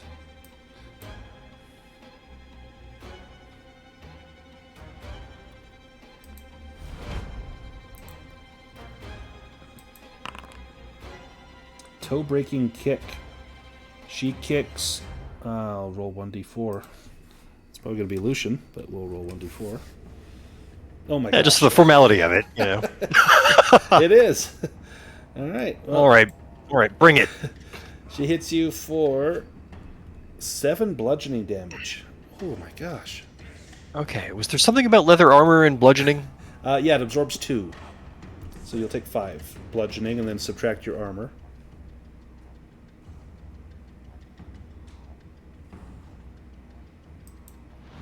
So it could have been worse. Agatha, you're up first. You see that doll coming towards you, and it has its arms raised out and says, "Mummy," and wants to be picked up. Ah, upsies. I will pick the little baby up, and I will continue to play and kind of dance with it over, like, towards the area that I think the hag might be. In the direction that I hear all this craziness going on. You hear a raspy voice, "Release me! It wasn't me who took the boy!" And then the rattle of chains again. It sounds, if you make an awareness roll, like she's coming from somewhere up here in front of you.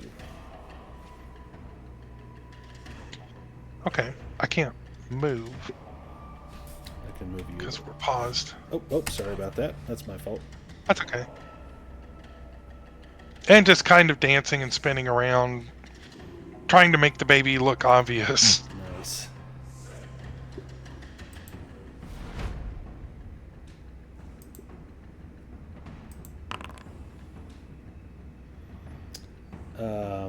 She's going to come close to someone, and now this could be anyone. 1 Lucien, 2 Phineas, 3 Agatha, 4 Makander, 5 Frostbyte. Agatha. You feel this hot breath on the back of your neck as you're twirling around, and you come face to face with her bloodshot eyes, her rotting teeth, her scraggly hair. And this will force you to make a will roll with a bane to resist fear. Do I have a boon because of the musician?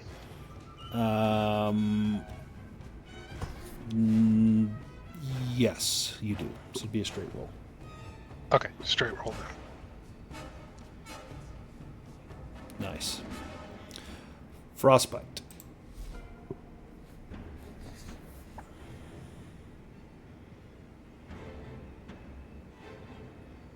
I'm going to get a good whiff of her.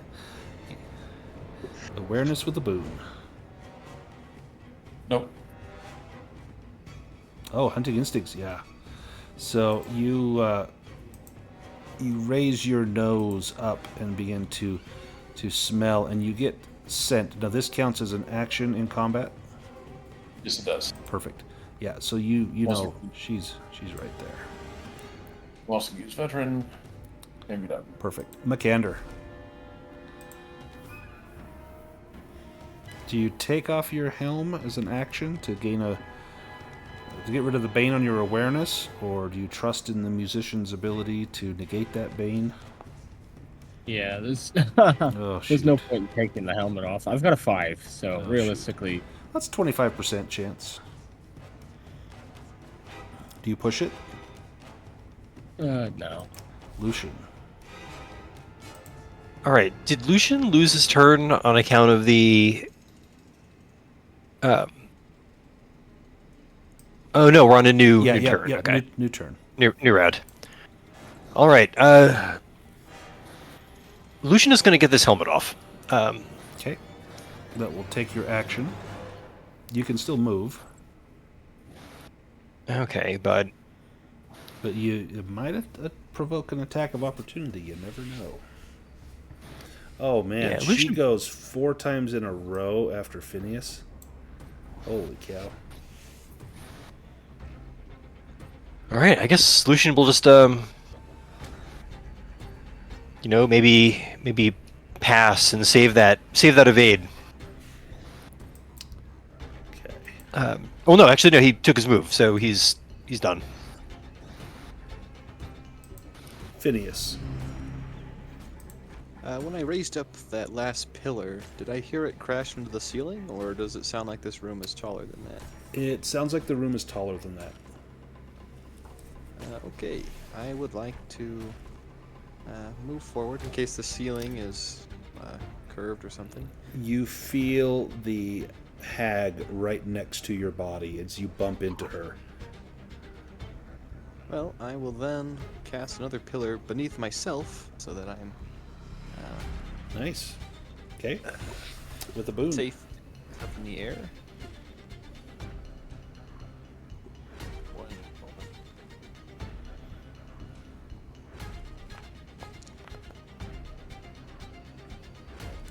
Nice. And then I will use Master Spellcaster, and I will do I assume because I bumped into the hag, I know where she is. Yeah, you would be aware.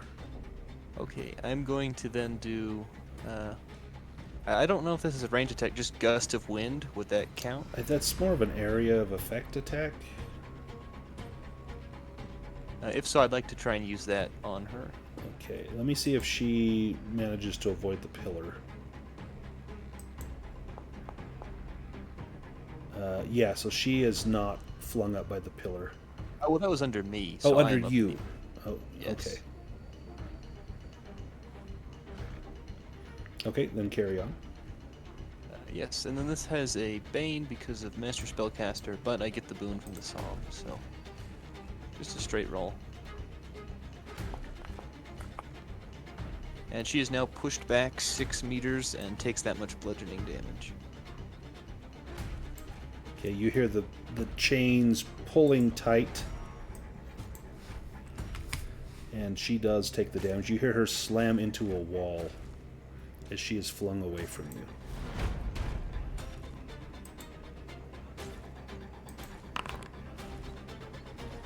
Oh, you're on the edge of that cliff again. This is a will roll from everyone to see through the illusion. But you do get a boon.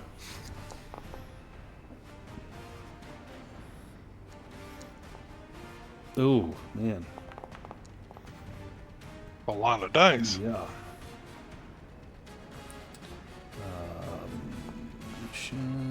Got it. Everyone succeeded. Excellent. Oh,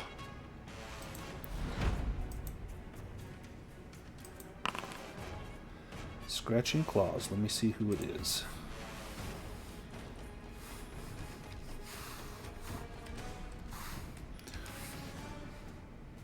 Oops. Roll 1 to 4. Anything less than a 6 is Lucien. Agatha with the doll. 2d6 slashing unless... Oh, you can't evade. Unless you have fast footwork. Nope. Otherwise, 7 slashing damage. I'll take it.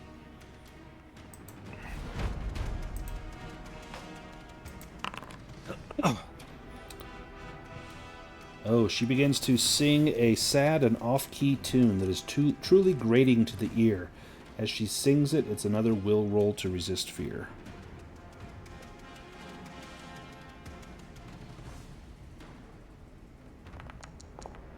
The one scary lady.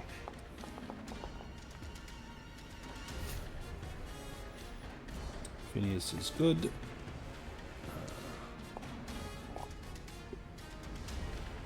Makander's good. Lucien's good. I think everyone's good. Get out of this round. Stones and gravel. Oh, this one's no problem because you'll lose your turn, but it's the end of the round, so she hurls the stones and gravel at someone, but they shrug it off. We go to the next round. Lucien, you're up first.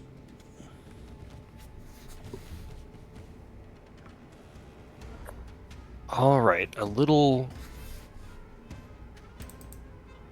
stumped on what to do here. You have your helmet off, correct? Yeah. All right, so can you go for an awareness roll to figure out where this thing is? Yep.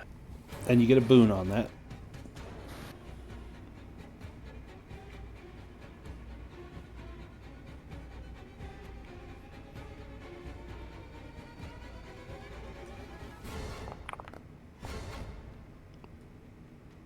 Oh, do you push it? Yeah, She's well, almost bloodied. yeah, I'll push it.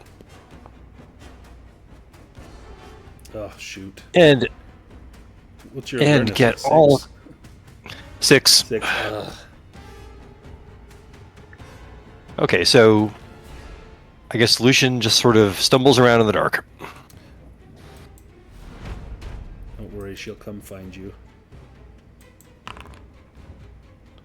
Scratching claws. Oh, is this where she finds you? No, Phineas. 2d6 slashing on Phineas. I am up on a pillar. I don't know if that would. Ooh, true.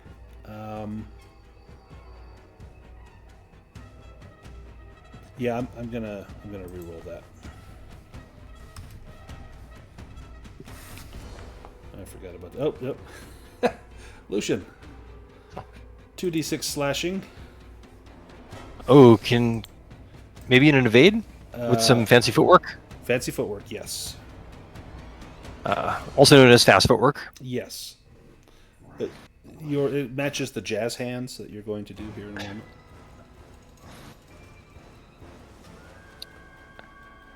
Okay, with an evade. Ooh, look at that. Well done. Frostbite. Alright, see if I can find her. So, yeah, I'm going to move you up. Nice. So, you move up. She is right up here next to you. Alright, then we will hit her with a longsword. I will use a little power to give myself an additional boon. Holy oh my crap. gosh. Wow. That's gonna make me sick. There we go. Still almost disaster. Nice. She split. Oh, sorry. Dang it. I had Lucien targeted. Let me give you back those hit points. Hang on. Hang on. 3. Wasn't me. I didn't do it. 5. There we go. Okay. Let me give her the 7 here. And I will use veteran stay where I'm at. 7. But she splatters. A little bit of blood comes out. Phineas. Take your word for it. Whoa. Oh, me take prone off of you too, Lucien.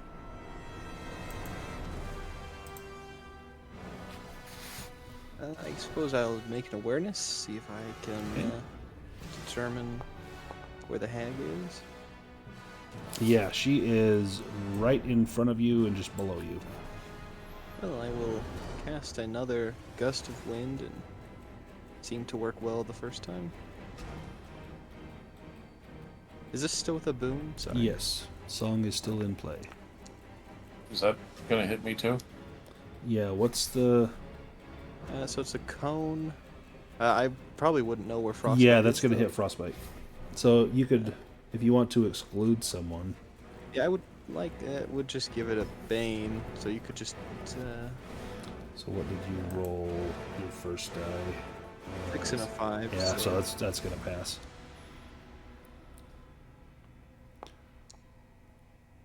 Oh, man. 2 meters. It pushes her back 2 meters and deals the same in bludgeoning damage. Okay, nice. She is below 20.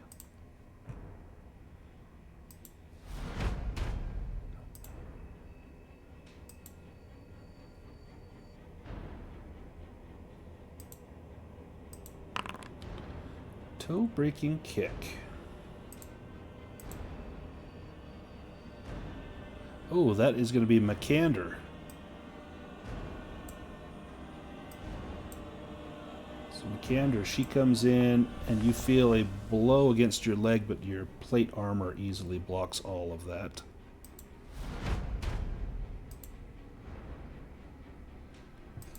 She will then...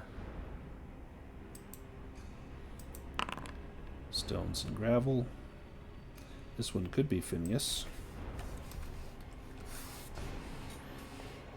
It is Phineas. So Phineas, you'll lose your next turn, but you've already acted in the round. Actually, it says who has not already acted in the round. So let me change that. So that's going to be either Makander or Agatha. So even Makander, odd Agatha. Ooh, this is going to get rid of the song. If you have a shield, you can parry that, or you can try to evade that. Wasn't even Makander? Oh, it was. It was. I'm sorry. Yep. Even Makander. So. Thanks for taking one. Yeah. It definitely was even Makander, to be fair. Yeah. Do you wanna lose your turn, or do you want to try to parry that with a shield? Either way, it's going to cost you your turn unless you have your defensive and this is a monster. So do you have shield? Yep. There we go.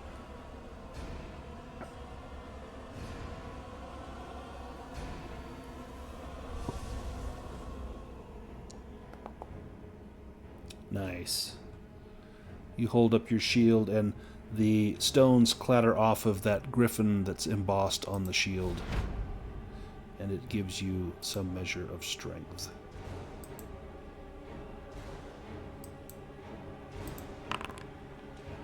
She will scratch and claw at Lucien. Wow. Whatever you did to piss her off.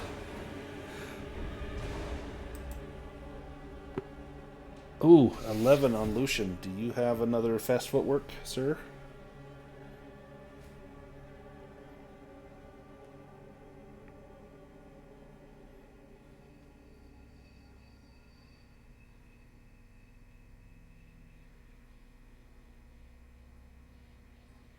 So Phineas, you were asking about ways to dispel this darkness. It's not magical, it's some sort of curse. You know there is a way to dispel it, but it's likely at your disposal, but you may have no idea how to do that. Lucien evades. Makander.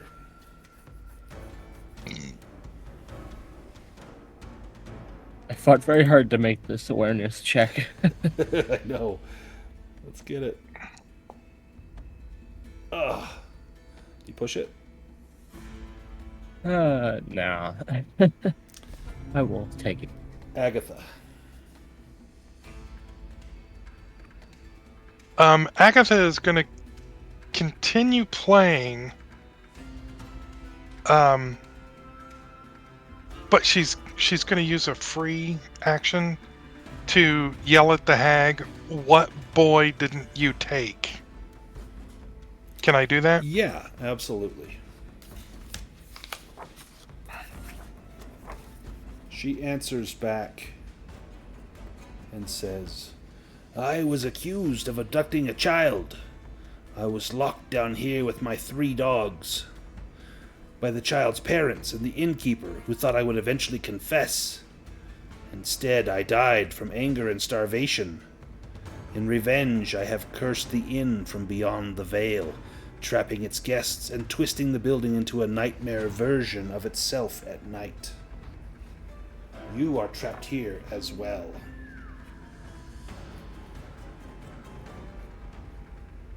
Well, see, we could have avoided a lot of bullcrap here.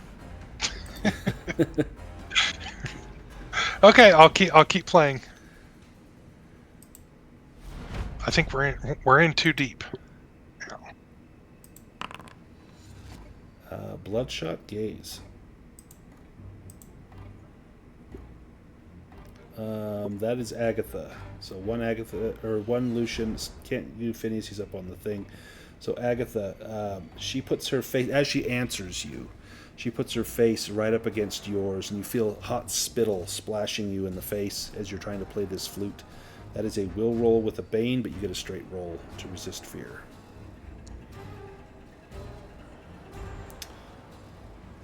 Do you push it? Yeah, I'll go exhausted. Oh, Nice. scared me.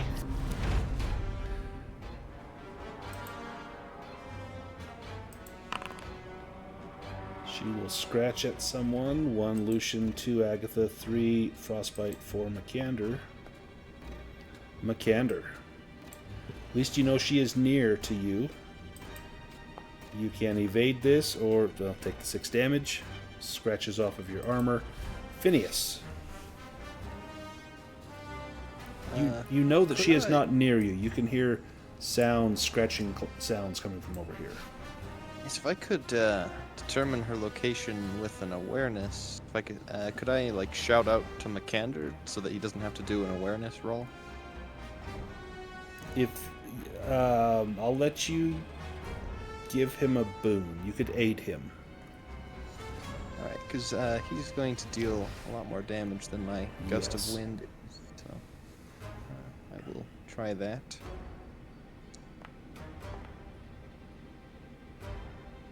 Yep, so Makander will get a boon on his awareness roll.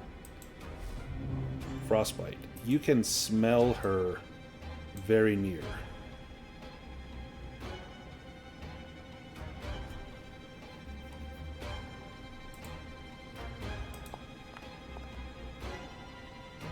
Yeah, she is right to the south of you. All right. We will use our hunting instincts again to get a second boon. Leaving me 1 willpower left. So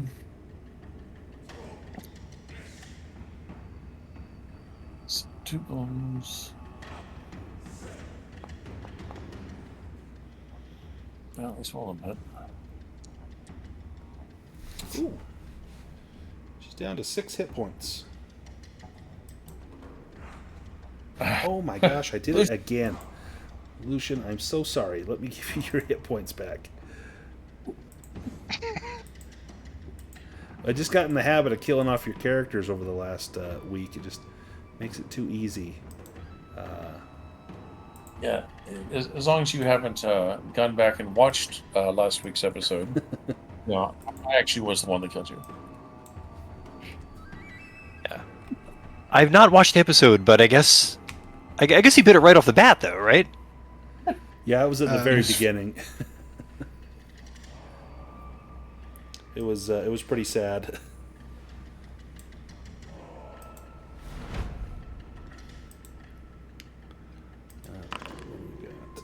Lament Everyone needs to make a will roll to resist fear with a boon.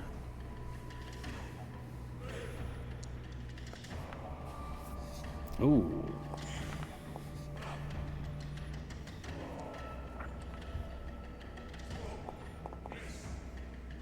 Thank goodness for those boons. I'm seeing a lot of demons. Oh, Lucien got one with a demon.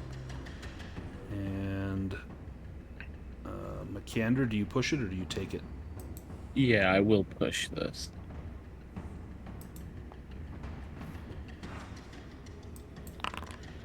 Lucien, wild panic. You flee the scene as fast as you can. So I will be moving you, and then you'll need to make another will roll to begin to act normally again.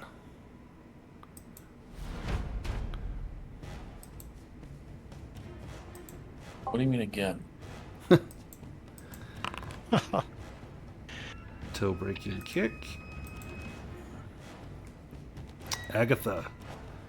D8 bludgeoning. Unless you want to try to evade that. I'm gonna have to take it. 7. Lucien, you will be moving. You're going to move to right there and give me a will roll with a boon.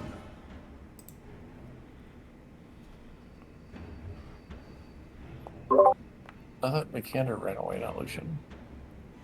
Oh, they both did. Damn it. All right, let's No, Makander ended up succeeding. He pushed it. Okay, may as well push it because he's going to be useless otherwise.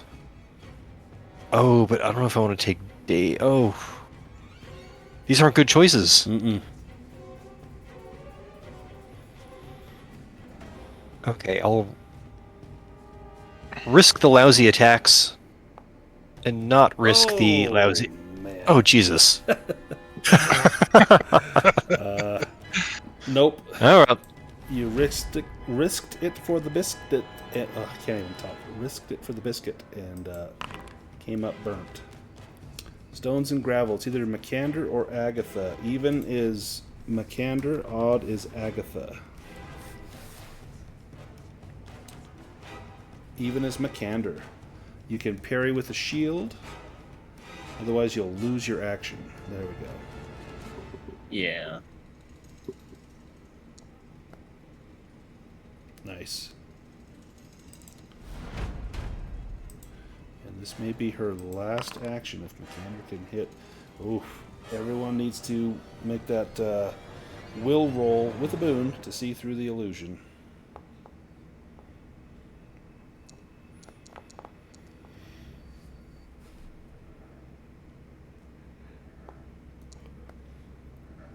Nice. Everyone succeeds. Makander, you get 2 boons on this awareness.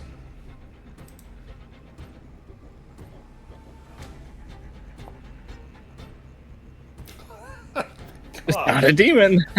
What the hell? Wow. You want to push it? No. I mean, it's 2 chances out of 5. Agatha.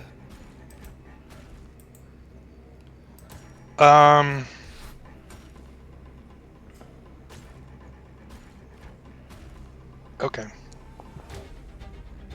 Shit. Okay, well, I failed my awareness. Yeah, you think she's right here. Yeah. I can't attack, can I? I have to... Well, no, you're pretty sure she's right there. Okay, I'm gonna slash out with my dagger. Perfect. Makander, you feel a blade coming in hard at you. Why? Roll damage. Ooh, 8, but your armor turns it away.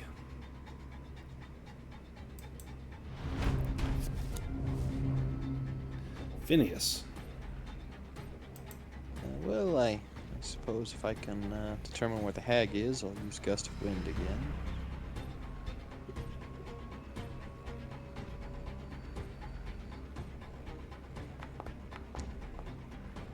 Wow. Yeah, take the 2. So you know it's kind of in this direction. It's probably going to hit some teammates, but you know the hag's there. Is the song still going? No, because she stabbed. No, I have run out of willpower. That would have been a 20 then on my awareness. Okay. So that would have been a demon. Yeah, she's right there. Well, I was gonna charge up my spell a little bit, so.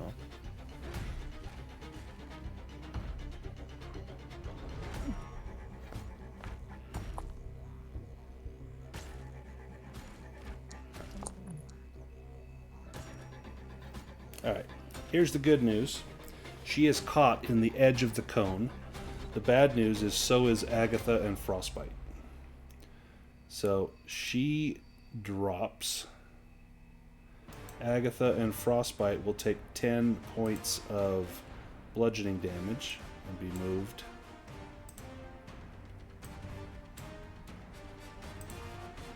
When she drops, the light comes back into the room. Let me end the combat. And bludgeoning isn't stopped by armor, correct? Leather will reduce it by 2. But yeah, so armor will reduce bludgeoning. It's not like falling damage. Okay. 1, 2, 3, 5, 6. Barely alive. The doll in your hands becomes lifeless once more, Agatha. And this portal here that you came through has been turned to stone. There is a door in this wall here.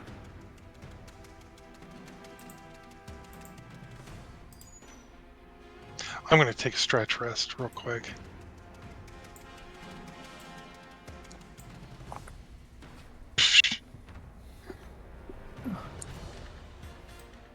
Was anything of value in here? Let's see.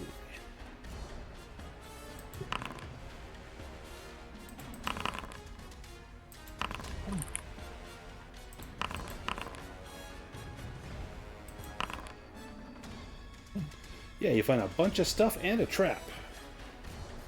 Perfect. Sleight of hand.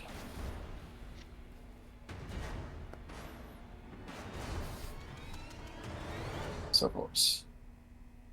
Gonna make me angry. Nice.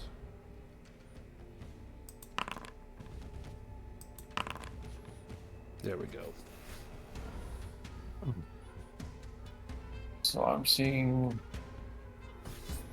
200 gold, 230 gold. Magnifying glass in a book. Yeah, I've got the room for the magnifying glass. I'll let it go back.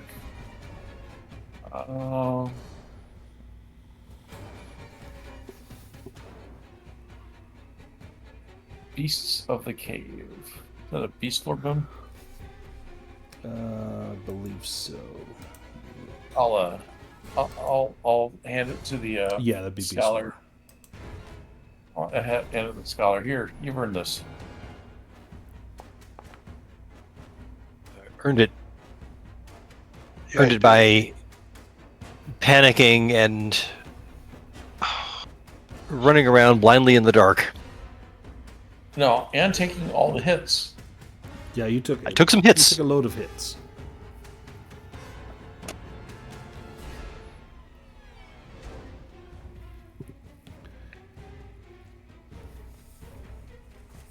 I'm gonna check this door for traps by opening it. Okay. That's the easiest way to check for traps. There appear to be none. As the door opens, you see in the fog and the dark, you see the gravestones of people and animals laid to rest here. 3 of the graves are open. The graveyard is surrounded by a low wall. Cold and silence reign, as if the place has been cleared of life and forgotten. A gust of wind rustles the old oak and pine trees. Beyond the walls you see nothing but a dark, bottomless abyss.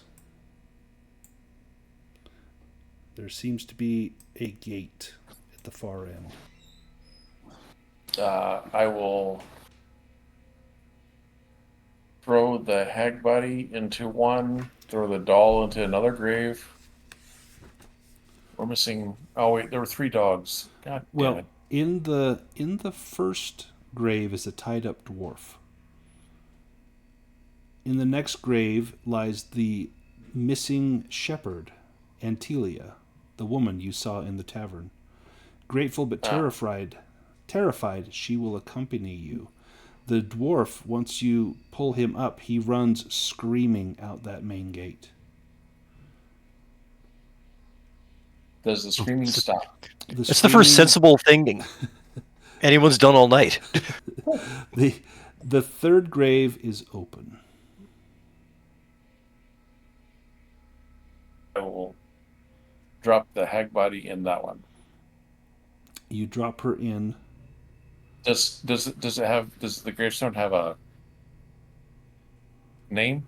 It is blank. No. All right, I'll drop the hag body in that one. Cover it up. Put her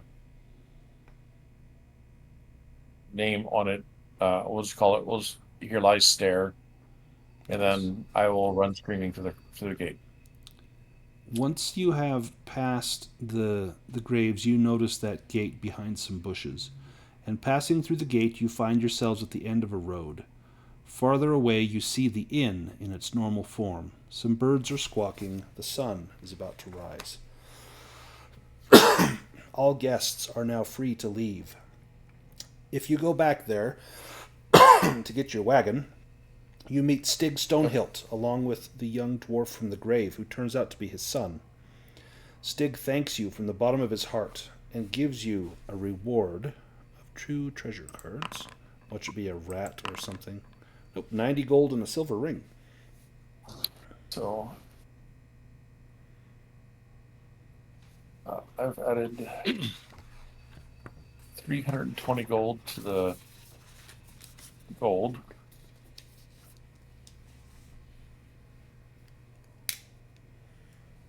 And then let's pull that silver ring over.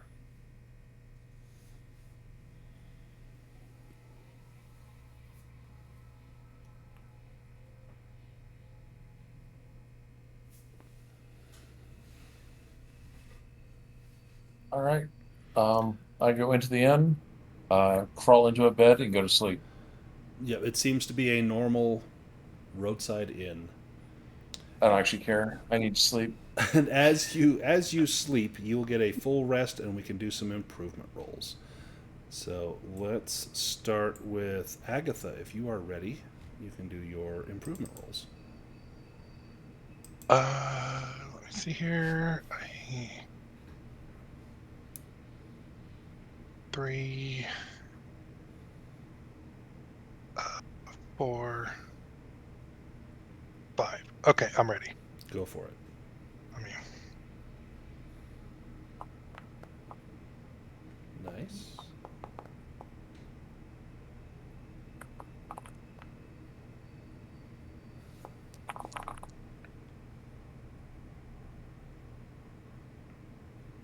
failed. Well, your evade went up, hunting and fishing went up, and awareness Yeah, I'll went take up, it. so not too bad. How about Frostbite? Let's do you next, if you're ready.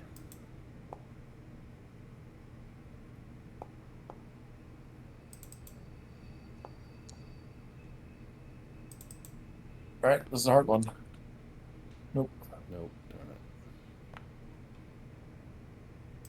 it. Ooh, crossbows went up. You might be better with a crossbow than you are with a bow.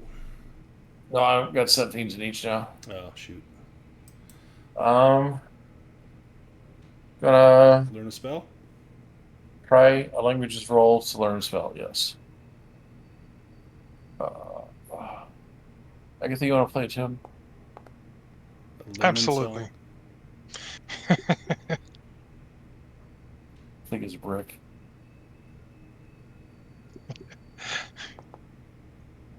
Oh, there we go. That's what I needed. Yay. Excellent. What spell?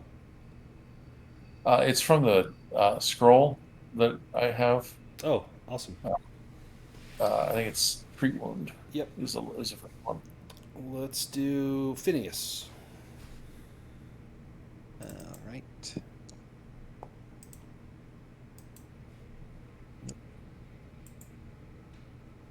Yeah. Oh. Oh, definitely not. Try this. Nope. Oh. Boy, things have been Oh, difficult on Phineas. the improvement front here. Poor fella. lately. That one goes up. There we go. That one goes up. And not for that one. Well, that's the problem with getting stuff high up. It's hard to continue to level that up. Let's do Makander. All right. I picked a lot of high-level things, so I'm not,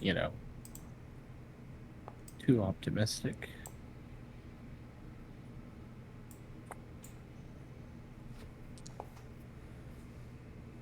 Oh, there's something. Swords, nice. Oh, very nice. That's Very the one good I would one. pick if I had to pick any of those weapons, so...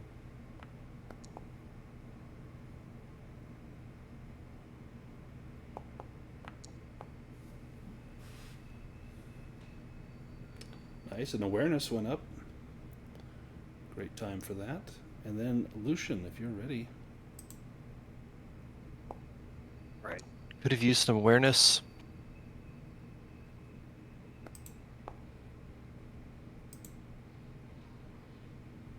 Hey, Alright, let's- nice. Look at that.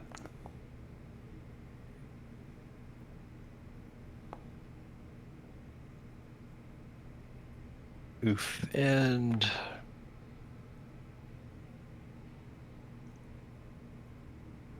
yeah. Gosh, smashing a skeleton that was on the ground didn't make him particularly better at swords.